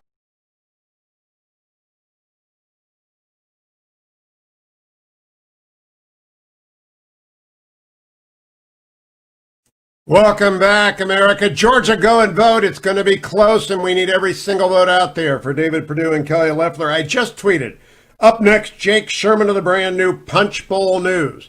Go and subscribe, punchbowl.news, because objective political reporting is rare and needs nurturing. Jake, welcome. Congratulations. I was among your first annual subscribers. How is the launch going? Hugh, thank you very much. I appreciate it. I always appreciate your support of us. The launch is going better than we could have ever expected. We surpassed, I probably shouldn't say this, but we've way surpassed what we thought we would be, both on the annual subscribers and on the free morning product. The morning will always be free, but our constant cadence of content, say that 10 times fast, is going to be for premium members. And listen, Hugh, you and I have similar interests. It's always going to be about Congress and the exercise of power. That's what we're interested in, and the White House, and how the White House executes its goals and its agenda on Capitol Hill. Whether it's a Democrat or a Republican, I don't care. As I said to the New York Times, which did a big feature on me, Anna Palmer, my co-author and co-founder, and John Bresnahan, another founder of ours, there are people out there who want to read nasty stuff about Mitch McConnell all day, and that's their right. I'm not saying they don't. There are people who want to read nasty stuff about Nancy Pelosi. This will not be that place. This is going to be a place where we describe the motives, the objectives, and the agenda of people, and why they do what they do, not passing judgment on what they should or should not do. That's not our role. Now, Jake, I have long said you and Anna have mastered, I don't know John, I've got to get him on occasionally, but you have mastered the objective, which means I don't really know how you vote. I really have no idea how you vote, because you've always kept your voice out of coverage. It's increasing. And now I believe in transparency. If you want to be Rachel Maddow, I'm all for that. If you want to be Hugh Hewitt, I'm all for that. But if you're going to pretend to report, if you're going to presume to report, you've got to do what you've done. And I think you have successfully gone between Scylla and Charbotas for many years, and that's why you're taking off. People want that. Yeah, people do want that, and also, Hugh, I'd say this. I'd say the independent model, and we're lucky because we were able to raise money, and we were able to give ourselves a little headway in that respect. But the independent model is actually quite vibrant because there's just a lot of, thanks to technology, thanks to innovative people that are not me, there's a lot of software that could be used as a service to basically replicate a lot of the newsroom functions, whether that's email sending platform, analytics, website. All of this stuff is out of the box now. I don't need to own a printing press to have a publication, but we are going to, our North Star is power people in politics, Hugh. That's exactly what we're always going to focus on. That's always going to be our North Star, and we hope to never stray from that, and we're just going to triple and quadruple down on that. Punchbowl.news. That's where you go to subscribe. Now, Jake, do a little bit of selling. What is unique about Punchbowl.news? I can tell people what I think. I spent my $300 immediately. That's how much I value the byline. What do you want to sell, though? Well, what we want to sell, what we think we are going to sell, and what we have been selling is that we have the best insights into the leaders in Washington of anyone, period, the end. These are people we've been covering their entire career. I could tell you what Kevin McCarthy is thinking, or Steve Scalise, or Nancy Pelosi, or Mitch McConnell, or Chuck Schumer, because I know them well, and I know their people well, and I know them better than anybody. And I will say this, very few people nowadays care about Congress. People see it, reporters see it as a stopover into some better beat. And in my view, there is no better beat, and there is nothing better than Congress is going nowhere. And if you want to cover campaigns, sorry, my daughter is making some music in the background for the audience, but there is nothing that is better than Congress. So last question, Jake. What you just said is you do know all these people. I know the Republican side very, very well, and they talk to me candidly. I don't know the Democratic side. You know both. What do the Republicans think about Georgia? They think they're going to win both seats. We had at the top of our Punch Bowl morning briefing this morning that Karl Rove told a private call he thinks Republicans will win both seats. That would be a huge coup after the money that Democrats have spent in that state. So, but listen, anything besides a sweep is good for Mitch McConnell, right? Because Mitch McConnell retains the majority if he wins one of those seats, which he's very hopeful he will do. So I saw the Rove piece. In fact, I read it a couple of times to people because it was very interesting, and it's the kind of thing I expect from punchbowl.news. Anybody else confirm that point of view to you? Yes, I think that's the general point of view. And I think, listen, Karl Rove has been actually super active in this race in a way that he has not been active in other races. He's running something called the Georgia Battleground Fund, that's $58 million raised for Georgia Republicans to keep Kelly Loeffler and David Perdue in the Senate. So he has a very good insight here. And I think, Democrats are quiet here, Hugh. I mean, we haven't seen Chuck Schumer bang the drums like he usually does around these races. So I think Republicans feel good. Jake Sherman, good to see you. Follow Jake Sherman at Jake Sherman. Follow Punchbowl News at Punchbowl News on Twitter, and do go and subscribe. I think you will find it's the best $300 you spend if you are in the business, near the business, care about the business, and by the business I mean freedom. I mean the government. Punchbowl.news. Thank you, Jake. He's also committed to come back every week at 6:30 hour, which is terrific because Jake always has news. I mean, he knows. That's why I want him. If you listen to the Hugh Hewitt Show, you get the best. You get the voice of reason, me, and the best reporters like Jake and Byron York and many others. Stay tuned. Hour number 3. Go vote, Georgia. Go vote for David Perdue and Kelly Loeffler. It can't be close. It's got to be a blowout. Go and vote.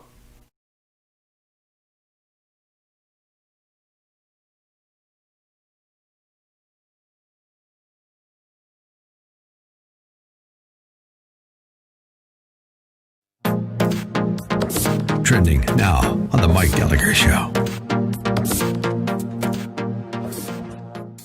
What do you make of a city like Minneapolis, Minnesota, that slashed the police budget by millions of dollars last night? It was a unanimous vote. These kooks originally voted to abolish the police department altogether. I'm going to give you some numbers, because this is very real here in Georgia, too. How pro-police do you think Raphael Warnock is? How pro-police do you think John Ossoff is? How pro-police do you think today's Democrats are? In Minneapolis, where we have a lot of listeners, here are some numbers that I want to share with you. There have been 532 gunshot victims so far this year. 532. More than double the same period a year ago.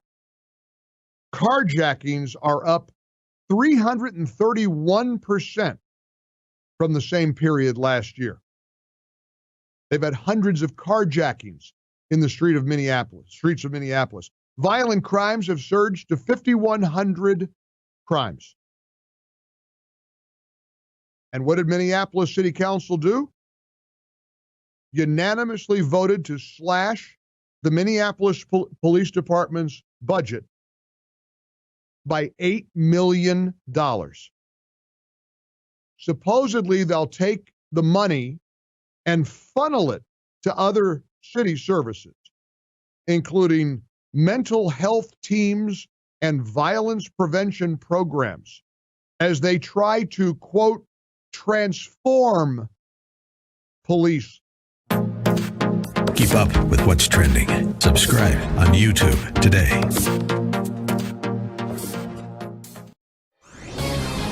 This is Lanhee Chen of the Hoover Institution for townhall.com. The eyes of the political world are all on Georgia, and there's good reason for that. On January the 5th, voters in the Peach State will decide the fate of the next several years in American politics, and maybe beyond. A win by either or both of incumbent Senators Kelly Loeffler and David Perdue will require President-elect Joe Biden and his liberal allies in Congress to work together with Republicans to pass common-sense legislation, rather than pursuing progressive priorities like the Green New Deal. And it will mean that some of Biden's more extreme appointments, people who either aren't qualified or who are far out of the mainstream, will be rejected by the Senate. The runoff elections on January the 5th will be held in Georgia, but their impact will be felt by more than the 10 million people who live there.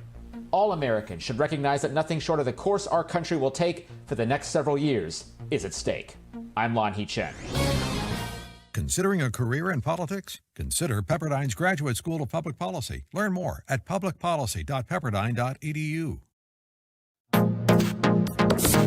Trending now on The Larry Elder Show.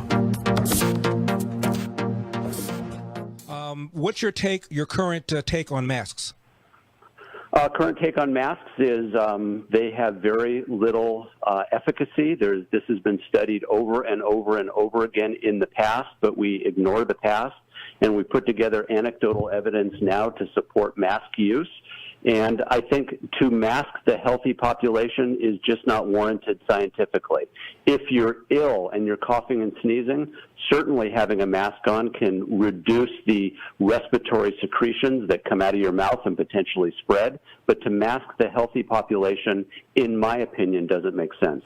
I'm talking with Dr. Jeffrey Barkey. Dr. Barkey, literally hours ago, Joe Biden just gave a speech in which he pretty much trashed the Trump administration's response to the coronavirus. He ended the speech by saying, wear a mask. Yeah. Well, I think he actually looks better in a mask, so it would be appropriate for him. You know, Sage, I heard you say earlier that there's a lot about the coronavirus and in particular this new coronavirus that has come out. And you're right, we don't know a lot about it, and we have a lot to learn, but we do know a lot about some of our elected officials that are not basing their decisions on science. Our own governor in California, for example, that just announced there'll be an additional 3-week lockdown of our economy. There's no science to support that. I think it's wrong. It's tyrannical. It causes more harm than good. Give me your take on these 2 vaccines, soon to be a 3rd vaccine. By what time do you think we will resume to something resembling normalcy? That's a good question. Well, if we actually use the vaccines appropriately, I think it would be sooner rather than later. Unfortunately, we're not doing that.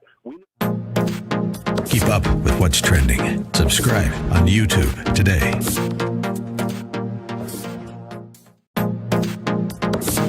Trending now on The Dennis Prager Show. I don't know if we had anything to do with it, but here's a more bizarre. Dr. Kent Berry, right here in the good old United States. His building, his doctor's office, was burned to the ground. The fire marshals could not find how the fire was started. It was a very hot fire, and they burned his building to the ground. He wrote a book called Things Your Doctor Doesn't Want You to Know.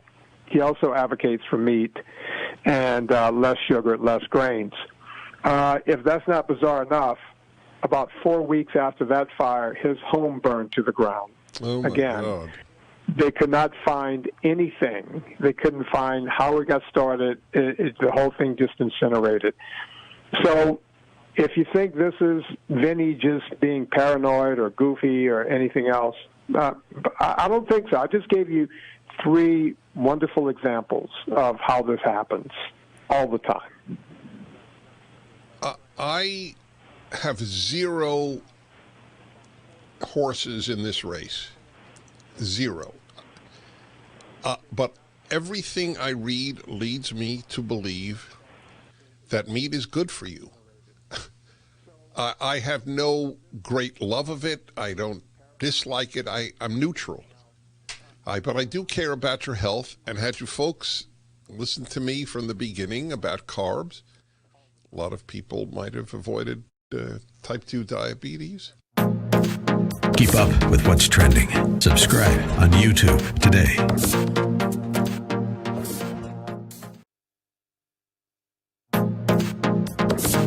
Trending now on the Eric Metaxas Show. Joking. You've written a few books about Johnny Cash, about Steve McQueen, and now the new one coming up in a couple of months here about Billy Graham. You told the story of Steve McQueen coming to faith. You told the story of Johnny Cash and his profound Christian faith. And now the third in this series is about Billy Graham. What's the title of that book? It's called Billy Graham, The Men I Knew. And, you know, Billy's sort of the glue between Johnny and Steve. Billy was very close with Johnny Cash. And, you know, Johnny had a lot of struggles. He struggled with amphetamines that he started using. He was on the road, and he struggled with them throughout his life and was arrested a few times. Never served time in prison, as some people think he did. But he was a struggling Christian. But I underline the word Christian. He was a Christian. And Billy continued to use Johnny and be friends with Johnny and have Johnny play at his crusades, which was a very risky thing for Billy to do at that point in his career. And then with McQueen, when McQueen came to Christ, he found out he had cancer about 9 months to a year later. And as he realized he wasn't going to make it, he put out the request through his pastor, Leonard DeWitt, to maybe meet Billy Graham. And Billy came to meet Steve, and they had prayer together. And then Billy gave his Bible to Steve. Steve was on his way to a clinic in Juarez, Mexico. And so Steve had forgotten his Bible, and Billy gave his Bible to Steve and signed it to him. And then Steve tragically died in Juarez, Mexico. And they pulled the sheet down, and he was holding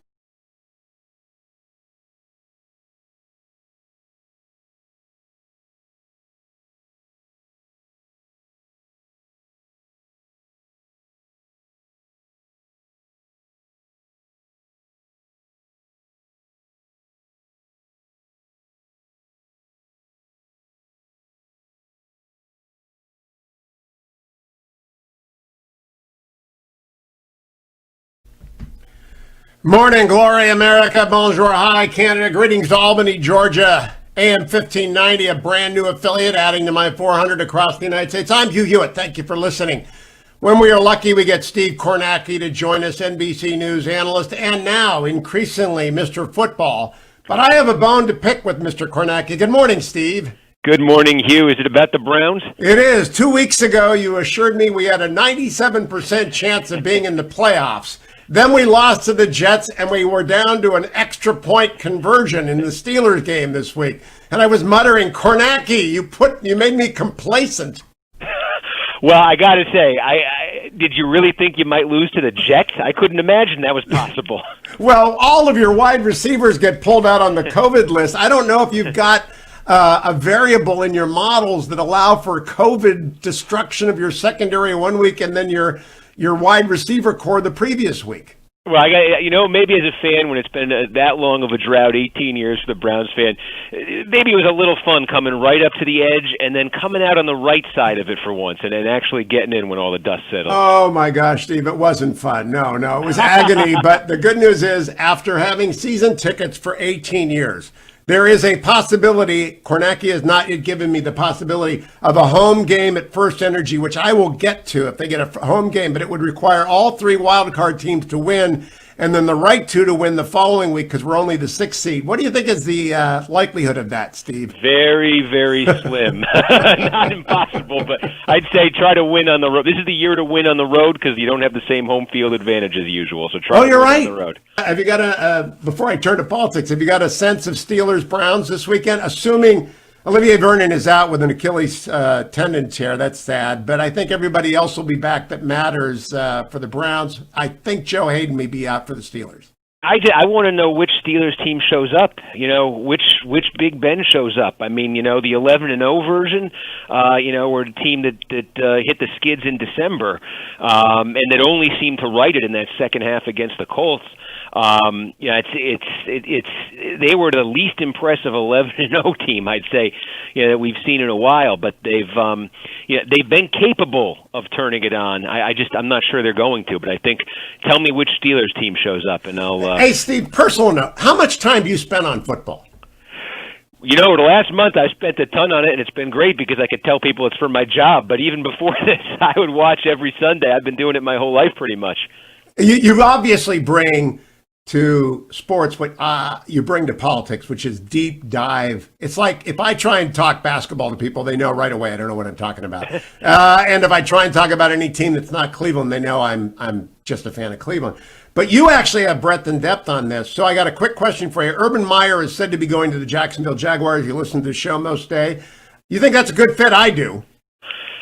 He is such a great coach, but is he an NFL coach?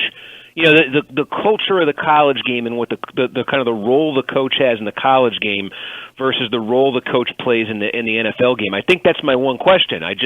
Any college in the country that gets Urban Meyer, I assume, is going to be playing for a national title within a couple of years. But you just see the pro game. Some of the Nick Saban went to the Dolphins and it didn't work out. Yeah, Pete Carroll went to the Seahawks and it did. Here's my proposition: if you're drafting a quarterback number one, you want a college coach. You've got to teach that young man how to become a professional as opposed to a college player. And there's no better person, I think, than Urban Meyer. I hope he ends up in Jacksonville. I think he'll end up drafting Trevor Lawrence over Justin Fields. Do you agree with me? Yeah, and I think that's part of if Urban Meyer's doing this, that's got to be the appeal, right? I mean, it's the Jags. They've been so down in the dumps for so long, and now they can get potentially not just a number one pick quarterback, a once in a generation quarterback. At least that's the hype around Trevor Lawrence. So I think if you're Urban Meyer, I mean, that's the opportunity. No one's ever won a little bit. They've won at Jacksonville, but no one's ever won the whole thing. You could be the guy that comes in and does it, and you could have a Peyton Manning, a Tom Brady. I mean, that's the hype at least around Trevor Lawrence. And Urban Meyer will always be prepared. Okay, let me talk now politics. Georgia. Karl Rove says they've got both of them. I just talked to Jake Sherman. He says the sentiment among Republicans is they got both of them. I want everyone to go and vote, and I'm urging them to go and vote. What do you think, Steve Kornacki? Well, I mean, it's the biggest cliche in politics, but when they say it all comes down to turnout, it really does all come down to turnout, because when you talk to Democrats, the Democrats are very happy and I would say enthusiastic about what they believe they were able to turn out in the early voting period, both in-person early voting and mail-in voting. And we've seen this dynamic emerge in elections over the last 5-10 years, where that's typically the story. Democrats typically do turn out pretty good numbers in the early voting period, and then the burden kind of falls to Republicans to deliver their voters on Election Day. And I mean, that's obviously the purpose of sending Trump not just to Georgia last night, but you look geographically, where they sent the president last night. That's the heart of Republican country up there.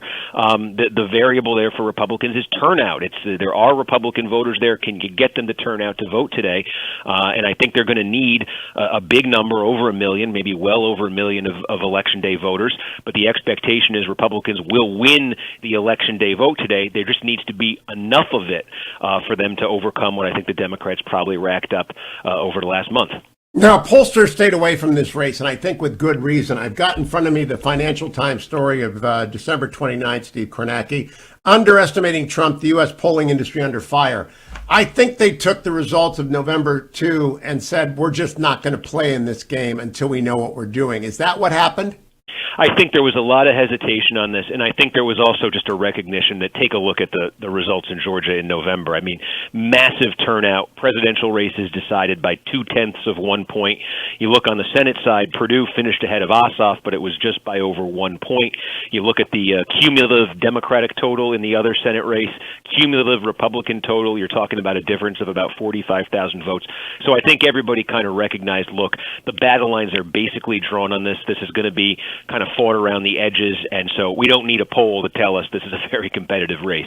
Now, if I'm not mistaken, I believe about the early voting is about 75% of what it was in the general. Am I correct about that, Steve? Yeah, the early voting, and it's interesting, I talked to some of these county election officials, and I was talking to one who said he thought they would have been at the level they hit in the general election if they had just had a few more days for it. And so the expectation then is that the same-day vote today will tick up, higher as a result of that. So if it's only 3/4 of what it was, I think that's edge Republicans. And I believe that's one of the reasons why Rove and others are so optimistic is that there was not an overperformance of November. In other words, the Democrats who got the vote out in November, before November, didn't do the same thing in this shorter period of time. And thus, the Republican machine remains the same. Get people out on the day of. They increase their effort in the pregame or the pre-day, and therefore they're feeling confident. Does that analysis make sense to you? Yeah, I would say it does, and that could be what it is. What you would hear from Democrats, what they would say is two things. Number one, it was because of the holiday season, you had a slightly truncated early voting season. The number of available early voting days was down, and so does that push a certain percentage of Democratic voters who would have voted early and who otherwise were going to vote early into the same-day pool? So does it make the same-day pool a little bit less Republican than we've been expecting? That's one thing you hear from Democrats.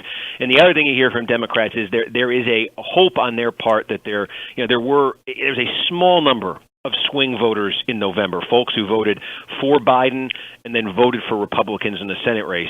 And the other thing Democrats are hoping is that those are same-day voters and that those voters basically reject Donald Trump's reaction to the election over the last month or two, and they vote for Democratic Senate candidates today in the same way they voted against Trump in November. I think those are the two things you hear from Democrats when they say things might turn out their way today. Steve Kornacki, two exit questions. Number one, the president's phone call to the Secretary of State. I played most of it yesterday. I do not think it was a crime. I do not think it's an impeachable offense. I don't even think most people who heard the call say it's anything other than Trump. Does that sort of a story matter to a vote today? Does anyone's vote change because of that story? I mean, that's what I'm looking for, and I think I just described, if there is a voter out there where that happens, I think it's that swing voter. It's the voter who clearly in November did not like Donald Trump and also did not like the Democratic Party. And that voter split their ticket in November, voted for Biden, then voted Republican in the Senate races. Does that voter look at the phone call? Does that voter look at Trump's reaction to the election and say, wow, I really, really want to vote not just against Trump, but against Trump's party in this election? So I mean, and you'll see it. I know exactly where to look for it because this was in the suburbs of Fulton County. It was in Cobb County, Gwinnett County. That in particular, those are the places where you saw this split ticket voter. And it's a question of, Biden got 73% in Fulton. John Ossoff got 69. If Ossoff is under 70, that voter didn't flip. If Ossoff is well over 70, I think that voter flipped. I'm going to watch you late tonight to see what you say, but will you be able to work in the odds on a Browns home game? Can you figure that out in time for the show tonight? I got some time. I'll take a look at it here. Steve Kornacki, always a pleasure. Best man in broadcast. When it comes to the numbers, Steve Kornacki on NBC News. Watch him tonight on MSNBC as well. Come right back here on The Hugh Hewitt Show. Portions of The Hugh Hewitt Show brought to you by Sierra Pacific Mortgage. For more info, call 888-888-1172.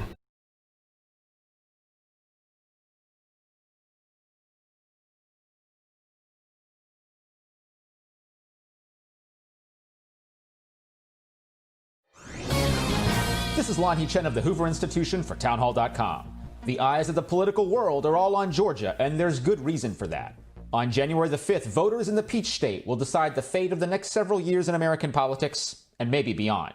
A win by either or both of incumbent Senators Kelly Loeffler and David Perdue will require President-elect Joe Biden and his liberal allies in Congress to work together with Republicans to pass common-sense legislation rather than pursuing progressive priorities like the Green New Deal. And it will mean that some of Biden's more extreme appointments, people who either aren't qualified or who are far out of the mainstream, will be rejected by the Senate. The runoff elections on January the 5th will be held in Georgia, but their impact will be felt by more than the 10 million people who live there. All Americans should recognize that nothing short of the course our country will take for the next several years is at stake. I'm Lan Hee Chen. Considering a career in politics? Consider Pepperdine's Graduate School of Public Policy. Learn more at publicpolicy.pepperdine.edu. Trending now on The Mike Gallagher Show. Listen to what Joe Biden said about the actions like the one we saw last night in Minneapolis to literally defund the police. But I also don't think we should get too far ahead of ourselves on dealing with police reform in that, because they've already labeled us as being defund the police. Anything we put forward in terms of the organizational structure to change policing, which I promise you will occur, promise you. Just think to yourself and give me advice whether we should do that before January 5th, because that's how they beat the living hell out of us across the country, saying that we're talking about defunding the police. We're not. We're talking about holding them accountable. Nothing screams holding them accountable better than stripping $8 million from the police department in Minneapolis, which, of course, will result in... Here's how this works. If you don't have funds for the police, if you funnel them into, mental health counselors, and good luck handling a raging, violent criminal, good luck with that if you're a mental health counselor. Maybe you can sit there and start singing folk music to somebody who's, waving a machete around. Maybe you could go back and ask them if they wet the bed when they were a child as they're, on a rampage. Oh, we're not. But this is a very important clip from Biden. You've got to know exactly his intention. Keep up with what's trending. Subscribe on YouTube today. Trending now on The Charlie Kirk Show. I don't love the fact that Congress is now getting involved in our elections. I don't. This is not something that I have great delight in. This is not something that should be taken lightly. Because as soon as you give the power of elections to a legislative branch, you almost become a parliamentary system. You lose the idea of a republic and a state-based republic as that. That's a very dangerous road to head on. However, unusual times call for unusual measures, and nothing that is being discussed right now in any way whatsoever is unconstitutional. Some people are going to be laying the criticism that this is an unconstitutional. No. It's unprecedented.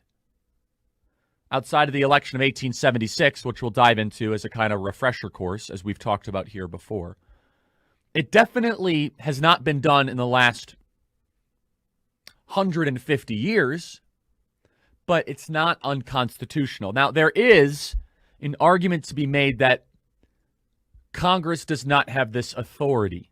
That has not been decided by the U.S. Supreme Court. I'm going to do that argument from a devil's advocate standpoint, but let's just go through the process. Just for all of you.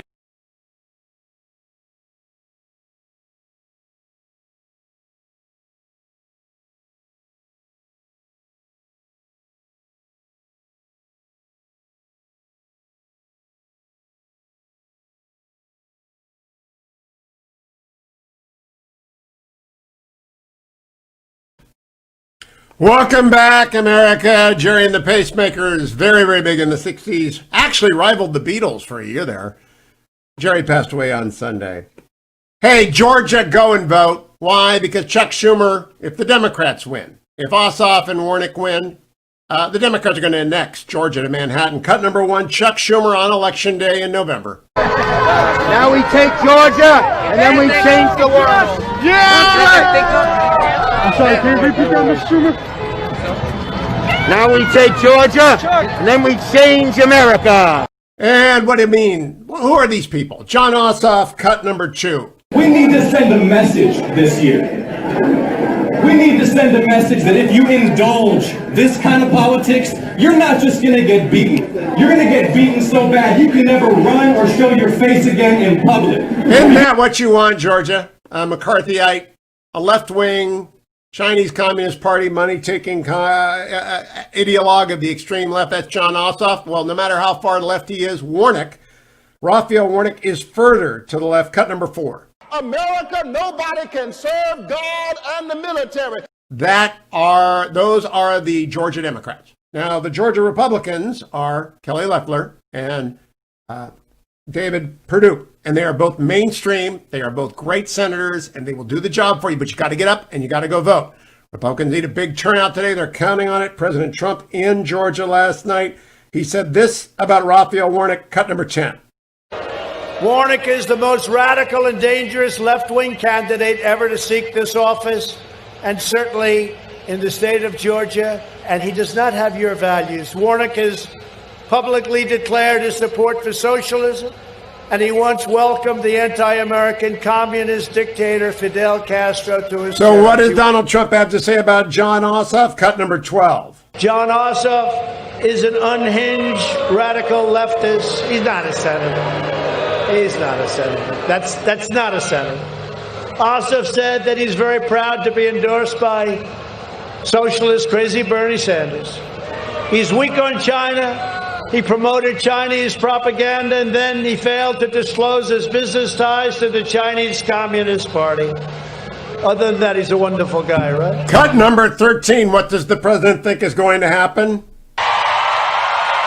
Tomorrow, each of you is going to vote in one of the most important runoff elections in the history of our country. He said each of you are going to vote. I assume that is true. Cut number 11 from the president. The damage they do will be permanent and will be irreversible. Can't let it happen. Nothing and no one will be able to stop them. These Senate seats are truly the last line of defense. Now, I must preface that. All right, now, I want you to understand. He wants you to go vote for Perdue and Loeffler. They are the last line of defense. They determine it all. Tomorrow morning, I will tell you all the implications of whatever it is. I've told you many times. I've talked about this endlessly. It is that important. Whatever you are doing, take a day off from work if you have to. It is that important. New York 22 is 27-vote race. Iowa congressional race, 4-vote race. We don't know what Georgia's going to be. I know every vote's going to be counted. Every vote's going to be monitored, and you need to go out and vote, Georgia. To my rest of my audience, as we wait, might be a good day to check on whether or not you should refinance your house. AndrewandTodd.com, AndrewandTodd.com. There with Sierra Pacific Mortgage, they lend you the money. If you're a new listener in Albany, Georgia, you'll hear me talk about Andrew and Todd every day, because all of you out there need to check whether or not you're paying too much money, throwing money away, or if you need to get money out of your house. If your house has to be your bank, and it's the best bank you can borrow from, the cheapest money you can get is money out of your house with a refinance from Sierra Pacific Mortgage. Call Andrew and Todd today at 888-888-1172. 888-888-1172. The market yesterday, Dow was down 382 points. NASDAQ plummeted 189. S&P was down 55. Today, will there be a rebound? I don't know. Light crude is up to $48, but the 10-year Treasury remains at 0.92%, which means the kind of unprecedented low interest rates that you've simply got to check out to see if they can improve your life by just running the numbers. You can go to andrewandtodd.com, answer a couple of questions. They'll be right back to you with the best thing you can do with your house. You can call them, 888-888-1172. Come right back. Former Georgia governor and current Secretary of Agriculture, Sonny Perdue, joins us to handicap Georgia on this most important moment. In the meantime, get ye to the polls, Georgians. Get ye to the polls. I'll be right back on The Hugh Hewitt Show.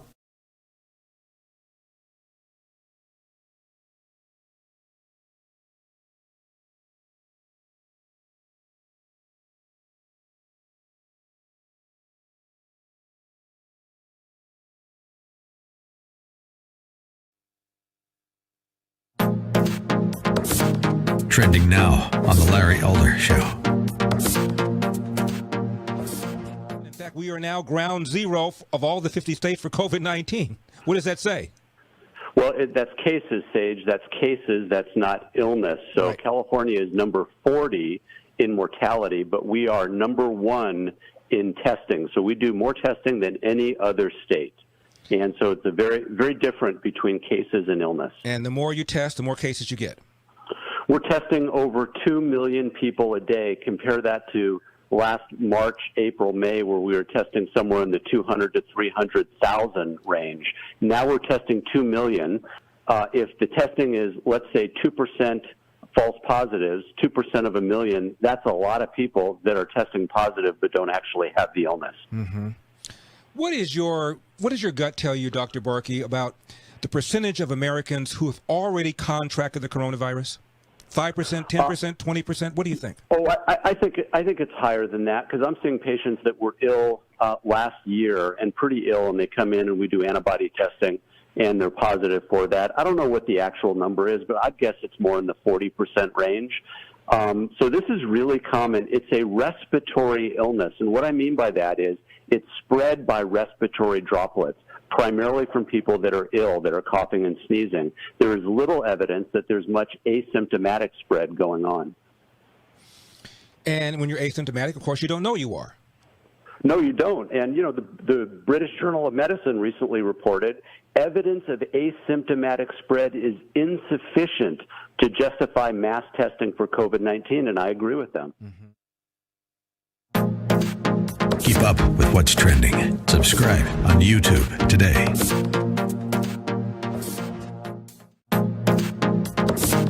Trending now on The Dennis Prager Show.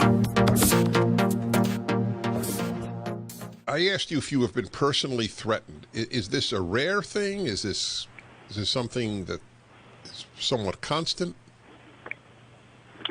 It's for me, it's rare. I think everyone looks at me as this weird kind of cowboy.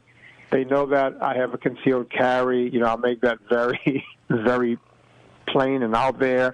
I'm a gun enthusiast. So I get left alone, but I'm not really left alone. I do get threatened now and again, but I look around and look at what happened to MD and PhD Professor Tim Noakes, who tweeted one tweet, and this was in South Africa. They put him through a trial that cost the taxpayers there millions of dollars. Well, what did he tweet? Won hands down. What did he tweet? He tweeted to a mother who had taken her kid off of breast milk, wanted to know if it was okay, what she should feed him, and he said you should feed that kid meat and vegetables. And this was seen as a threat because he had mentioned meat. I know this sounds bizarre, and you might go, Vinny, you're making this up, but Alan will be the first to tell you that this is absolutely true. He won the first trial hands down after they spent millions. And what did they do in South Africa? They went after him a second time. The same sort of thing happened to Dr. Gary Fettke over in Tasmania. So if you think this is just the United States, it's not. It's anywhere they speak English. Keep up with what's trending. Subscribe on YouTube today.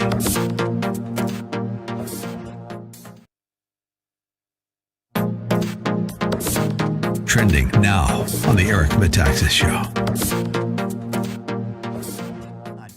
And it's kind of like I knew that I never would meet Billy Graham. I hoped to meet him all these years, but I never met him. And he was such a special man. So it amazes me whenever I talk to people who knew him personally the way you did.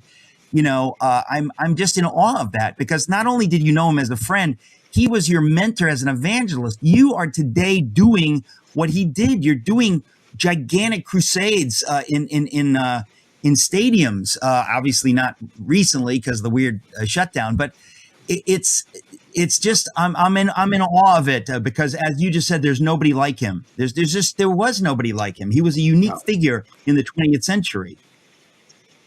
He really was. And, you know, speaking of having dinner with him, I had lunch with him once. he was doing one of his crusades and we went to the Red Lobster, or as Billy would have said, the Red Lobster, lobster. But so we're sitting there and, Billy had a ball cap on. And here's the funny thing. While we're in town where Billy's doing a crusade, there was an atheist convention happening at the same time.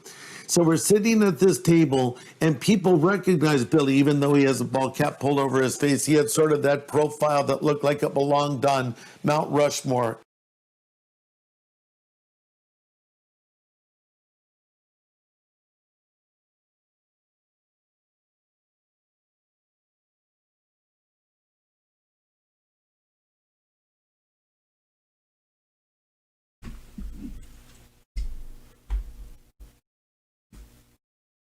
Welcome back, America. Hugh Hewitt, joined now by former Georgia governor and current Secretary of Agriculture, Sonny Perdue. Good morning, Secretary. Great to have you back.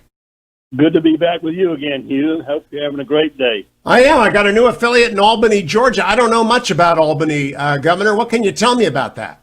Well, Albany is in the heart of our fertile agricultural sector here in Georgia. Good people in Albany, Dougherty County, southwest Georgia. Eric Erickson, I'm sure is a friend of yours and a friend of mine, has written a piece saying farmers are a hidden vote for David Perdue and Kelly Loeffler. What do you think about that?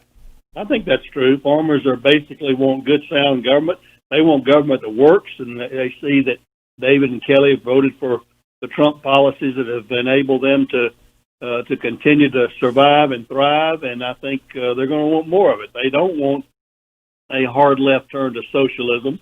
Farmers are the ultimate entrepreneurs, the risk takers. They're the spirit that built this country, and they want the opportunity of their children and grandchildren to have that same opportunity. Now, Mr. Secretary, I feel pretty good about this, but I also don't want to take any chances. I think we need everyone who can vote to get out and vote today. Hugh, that's exactly what we're talking about here, is that, we take it for granted, this precious constitutional right, but it's also a constitutional responsibility that we, free-thinking Americans, get out and choose the representatives that go to determine the policies of our nation.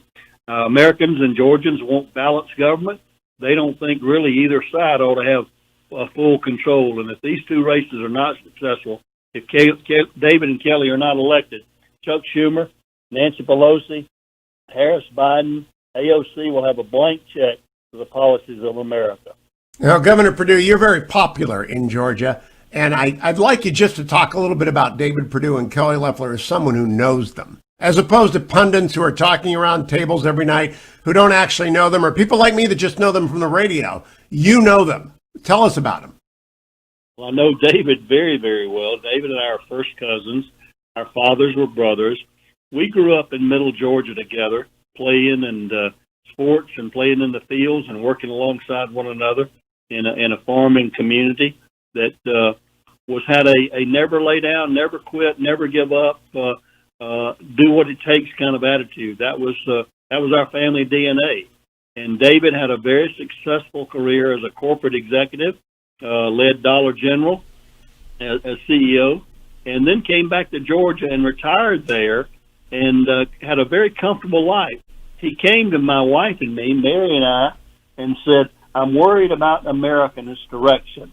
You need to run for the Senate. I said, David, I've been governor, and I teased him. I said, I've paid my dues to society. I'm paroled. I said, you need to go home and look in the mirror. And he did that. David is running not because he needs this job, but because he loves our nation, he loves our country, and he wants it to be the very best it can be. Now, Kelly Loeffler, you do not know, Governor, or you do? I know Kelly. I know Kelly very well. What I like about Kelly is that I told people yesterday, we grew up very similarly. While Kelly has been very successful as a businesswoman herself, she grew up also on a farm in Illinois. She was pulling milkweeds while I was pulling pigweeds here in Georgia in a very similar atmosphere. I like her farm grit. I like her determination. I like, frankly, that she's a common sense thinking person that moved into Georgia over 20 years ago, really for opportunities, and has been successful, created jobs, and now sharing that outsider expertise in the government where we so sorely need it. Now, Sonny Perdue, I want you to talk a little bit to the people who think it doesn't matter if they vote. I've told them New York 22 is a 47-vote race. There's an Iowa congressional district, which I think is 4 votes. Every vote does matter, particularly here. But would you talk to the people who just say, my vote does not matter? Every vote counts. As you mentioned 2 of those, I campaigned with Congresswoman Miller Meeks in Iowa. And every vote counts. Every vote's going to count in this race. It would be horrible tomorrow if conservative voices in Georgia sit back, don't vote, say, I'm not going to vote, it didn't matter, it didn't count last time, and they lose this race by a few votes. I don't think that's going to happen, but frankly, the best way to settle this overall contrast that we have here today is overwhelm them with the common sense thinking people of Georgia voting aggressively for David and Kelly. Governor, what was the biggest margin you won by when you ran for governor? Was it 3%, 5%? What was the kind of margin you won by? I think when I was reelected in 2006, it was about a 60-40 race. Ooh, we'd like that tonight. I don't know that we can count on that, but I'd like that tonight. How late do you think we're going to have to be up, Sonny Perdue, to get a result? I believe we're going to know probably by midnight. I think, again, some of these counties that like to filter in votes later, we'll be watching them much more closely this time than we did in November. And I think, again, hopefully unspoiled absentee ballots won't come in to change the outcome as they did in November. So let's talk a little bit about that. Do you have confidence that holes in the system have been patched and that there is not going to be fraud or irregularity tonight? Well, we certainly hope so, and we are prepared much better than we were in November for poll watchers, over 4,000 poll watchers and that are legally represented in these districts to watch what's happening and to make sure that these signatures are validated and that the right people who are eligible to vote have their vote cast, irrespective of where it goes, who it votes for, but that every legal vote is counted and every illegal vote is cast out and not allowed to count. So, Sonny Perdue, I don't know Georgia law well enough to answer this, and it may have changed since you were actually a candidate. But if someone shows up at a polling place in Georgia and they say you're not registered or you're not eligible to vote, do they have a provisional voting system where they can put a vote in and fill out all the information and have it counted later? Not in Georgia. That happens in some states, but in Georgia we have a 30-day requirement prior to an election to have registered to vote. And so all those who register within the past 30 days or prior to 30 days are eligible to vote, and they can show up. If what we have heard, Hugh, is that people have come to the polls and they said, you've already voted, and that means someone has stolen their vote. They get to vote a provisional ballot. We had some people in South Georgia show up and said, you voted in Atlanta. And those are the kind of things that have created quite a consternation here in Georgia over the November elections. So people need to file a provisional if they run into that? They do, absolutely. If they know they have not voted, haven't cast an absentee ballot and voted, they absolutely do. And our Secretary of State needs to pursue that and prosecuted the people who voted fraudulently. Now, I want to close by talking a little bit about John Ossoff and Raphael Warnock. I'll play some more tape about them. But Secretary Perdue, I honestly do not believe I've ever heard a Democratic nominee for Senate sound as radical as Raphael Warnock has sounded for the last 2 months. I mean, he's so far beyond the mainstream of the United States senators I have encountered in the past. He's to the left of Barbara Boxer. Absolutely, Hugh. These two characters are on the left side of the left liberal-leaning Democratic Party today. And when you listen to Raphael Warnock in his own words, he truly is a Marxist. He believes that. He's really denigrated our police, our military, and others. I cannot believe these are Hollywood-made actors that they have gotten to run in these races. The Hollywood money has recreated them. They ought to get an Academy Award for these ads. They just sound so warm and fuzzy. These are not people who love America, who want the best for America. They certainly don't want the best from me and my family. Big government, and that's not what America wants. That's certainly not what Georgians want. But they've done a wonderful job with all the unlimited Hollywood money recreating two actors here. So last question, Secretary Perdue and former governor of Georgia. I know you've seen a lot of campaigns in Georgia. I don't think any amount of money has ever been spent this much in Georgia. Has Georgia moved that far to the left that it's actually a purple state, or is it a red state? I still don't believe that. We had an election in 98 and this election, but I do not believe that Georgia values have changed that much. I know Georgians. I'm with them. I'm around them, and I do not believe that. I think there may have been some people who couldn't bring themselves to vote for President Trump, but even Democrats, independents are not for this radical leftist social agenda that will happen if they don't reelect Kelly and David. Well, I want to thank you, Governor, for coming back. I also got to thank you for Nick Chubb. He brought the Browns to the playoffs for the first time in 18 years. Go, Nick. That's right. Go, Nick. Go, Bulldogs. Thank you, Governor. Be well. Sonny Perdue, Secretary of Agriculture, former governor of Georgia, out there telling you people in Georgia, you've got to go and vote. You've got to go and vote. And the reason I want you to go and vote is because Chuck Schumer is trying to steal your state cut number one. Now we take Georgia, and then we change the world. Yeah! I'm sorry, can you repeat that, Mr. Schumer? Now we take Georgia, and then we change America.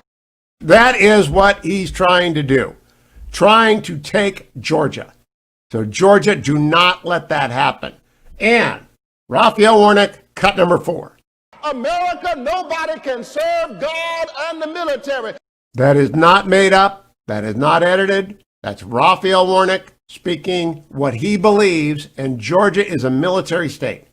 So if you want the military to be funded, if you want the military pay to remain high and keep going higher, if you want the bases to stay open, you cannot vote for a guy who believes this about the military, cut number 4. America, nobody can serve God and the military. I can't imagine people voting for that. I really can't. I want to go down to what the president had to say last night. Well, I got a couple of seconds here before Seung Kim comes along and I do my relief factor. I got to find the right cut sheet. This is the president last night, cut number 10 about Raphael Warnock. Warnock is the most radical and dangerous left-wing candidate ever to seek this office, and certainly in the state of Georgia, and he does not have your values. Warnock has publicly declared his support for socialism, and he once welcomed the anti-American communist dictator Fidel Castro to his church. All right, and what did he say about John Ossoff, cut number 12? John Ossoff is an unhinged radical leftist. He's not a senator. He's not a senator. That's not a senator. He's right. The president is right. But I can't do anything about it. I live in Virginia. I can't go down to Georgia. Some people may be trying to do that, but they'll be prosecuted. I think voter fraud is actually going to be prosecuted in Georgia. I don't think anyone's going to get away with anything today. You can be confident of your vote counting, but you got to go and vote. I also want you to go to relieffactor.com, relieffactor.com, relieffactor.com. It is what I take every day. It's a long day today because it's election day. So I got to get out and do, I guess, about 6 miles today. Something to pass the time. It's what I did on election day. I did 10 miles in November. When you're up early and doing this early and getting out the vote on morning drive, and my 14 affiliates now counting Albany, Georgia, you got a long day ahead of you before the polls close at 7 p.m. in Georgia. And we won't know anything for a long time. So I got to pass the time. I'll be out walking, running, whatever it is. And that means relieffactor.com, doubly important for me and doubly important for you. You got to try it to see how it works for you. Support for the temporary relief of the minor aches and pains that come from walking through Memphis on the way down to Georgia like the devil going to Georgia. Everybody's going to be spending time exercising today. Make sure you take relieffactor.com. Also, make sure that you go to andrewandtodd.com today when you're wasting time, not doing anything, just zipping around the internet. Remember, andrewandtodd.com. I'm doing it 3 times today so that folks in Albany, Georgia know that's where you get your home refinanced. andrewandtodd.com, 888-888-1172. Come right back for the last segment on today's Hugh Hewitt Show.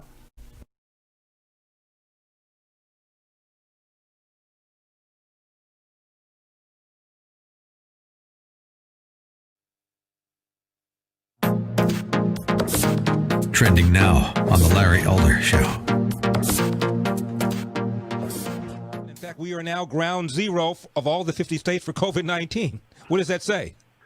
Well, that's cases, Sage. That's cases. That's not illness. So Right. California is number 40 in mortality, but we are number 1 in testing. So we do more testing than any other state. And so it's a very, very different between cases and illness. And the more you test, the more cases you get. We're testing over 2 million people a day. Compare that to last March, April, May, where we were testing somewhere in the 200 to 300,000 range. Now we're testing 2 million. If the testing is, let's say, 2% false positives, 2% of a million, that's a lot of people that are testing positive but don't actually have the illness. Mm-hmm. What does your gut tell you, Dr. Barkey, about the percentage of Americans who have already contracted the coronavirus? 5%, 10%, 20%? What do you think? Oh, I think it's higher than that, because I'm seeing patients that were ill last year and pretty ill, and they come in and we do antibody testing and they're positive for that. I don't know what the actual number is, but I'd guess it's more in the 40% range. So this is really common. It's a respiratory illness, and what I mean by that is it's spread by respiratory droplets, primarily from people that are ill, that are coughing and sneezing. There is little evidence that there's much asymptomatic spread going on. And when you're asymptomatic, of course, you don't know you are. No, you don't. And, you know, the British Journal of Medicine recently reported evidence of asymptomatic spread is insufficient to justify mass testing for COVID-19, and I agree with them. Mm-hmm. Keep up with what's trending. Subscribe on YouTube today.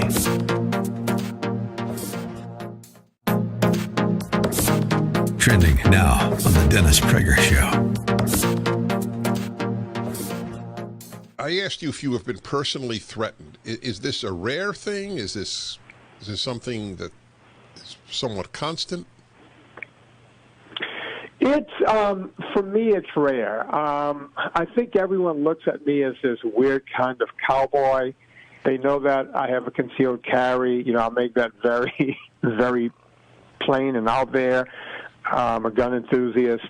So I get left alone, but I'm not really left alone. I do get threatened now and again, but I look around and look at what happened to MD and PhD Professor Tim Noakes, who tweeted one tweet, and this was in South Africa. They put him through a trial that cost the taxpayers there millions of dollars. What did he tweet? Won hands down. What did he tweet? He tweeted to a mother who had taken her kid off of breast milk, wanted to know if it was okay, what she should feed him, and he said you should feed that kid meat and vegetables. And this was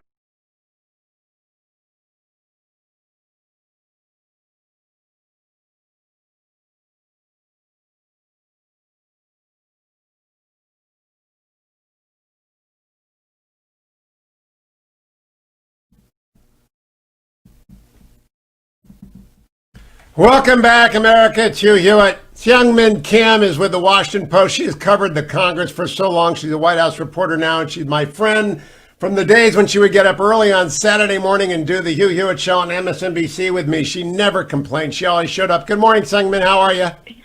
Hey, Hugh. Happy New Year. Thanks for having me. Happy New Year to you. I wanted to get your last second impressions of how the Republicans feel about the race in Georgia. I heard great things from NRSC staff yesterday. I read great things from Rove. What are you hearing from your sources on the Hill?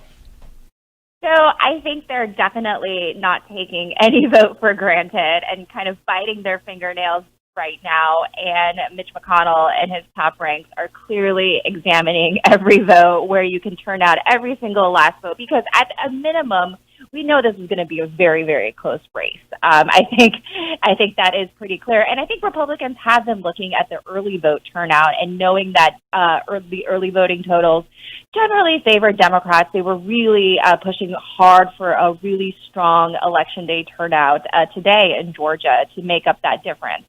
So they are nervous. They are perhaps cautiously optimistic, but there's just been a lot going on in the runoff in the last 8 weeks in the last however many weeks since the election that really could, they feel could make it go one way or the other. Cautiously optimistic is how I would describe it too, Seung Min. I talked to a number of connected people yesterday. I talked to Sonny Perdue right now. Jake Sherman's reporting the same thing. Cautious optimism among Republicans, but contingent, of course, on people doing what they usually do in Georgia, which is vote on the day of. Can you talk to us about the consequences of a sweep either way? You cover the Hill. Try and put it into layman's terms. What difference does it make, these two races? I mean, the consequences are huge. It's a difference between an all-democratically controlled Washington, which is what we saw at the beginning of the Obama administration in 2009, and all the policy kind of objectives that flowed from Democrats having complete control of D.C. at the time, or having one major force, the Senate, be controlled by Republicans and to be a check on a Biden administration and a democratically led House. And I think that's what the race has really been on. You know, obviously you do have individual candidates in the races with their own stories to tell and with their own records to tout, but it really has been the question for Georgia voters. Who do you want to control the Senate? Do you want it to be Republicans and Mitch McConnell? Do you want it to be Chuck Schumer and Democrats? And I think we'll get that. I think we'll get that answered in the coming days, or however long it takes to count the votes. And that's why, I may be proven wrong. I'll just say it here. But I think that's why people I've talked to say you may not get a split decision tonight. You know, one race isn't necessarily going to go for a Republican, and the other go for a Democrat, because the race has been so nationalized. This really is about control for the Senate. And as you know, with control of the Senate comes so much power, particularly in the advice and consent arena. Obviously, we know that President Joe Biden, a Democratic president, will be nominating people for the cabinet, for the judiciary. If Supreme Court vacancies pop up during his term, obviously vacancies for the Supreme Court, and a Senate would be the senators would be in charge of confirming and handling those nominees. Do you want, do you want Republicans in charge of that? Do you want Democrats in charge of that? Also, President-elect Biden has laid out an ambitious policy agenda. Do you want a Democratic Senate to help implement that agenda?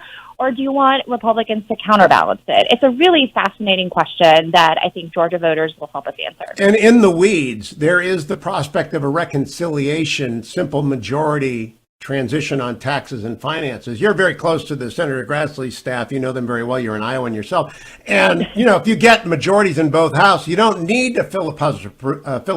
Joe Manchin said he's not going to vote against the filibuster. But that doesn't mean anything when it comes to reconciliation, Seung Min. It means that you can still pass your way on taxes. Right. Any legislation that has a notable budgetary impact can be passed by a complicated process on Capitol Hill called reconciliation. And just for your listeners, just know that this is a process that Democrats used to pass the final version of Obamacare during the early part of President Obama's first term, and also the process that Republicans used to pass their tax bill in 2017. Obviously, in the Senate, legislation generally requires 60 votes, but on matters where it's deemed that reconciliation can be used,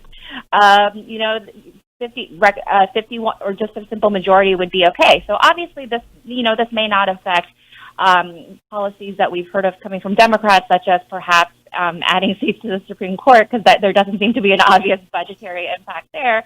But certainly on healthcare, taxes, and other things that have an obvious dollar impact, that is something that Democrats can choose to do should they have 50 plus one vote. The stakes are so high. Seung Min, thank you for joining me. Come back early and often in 2021.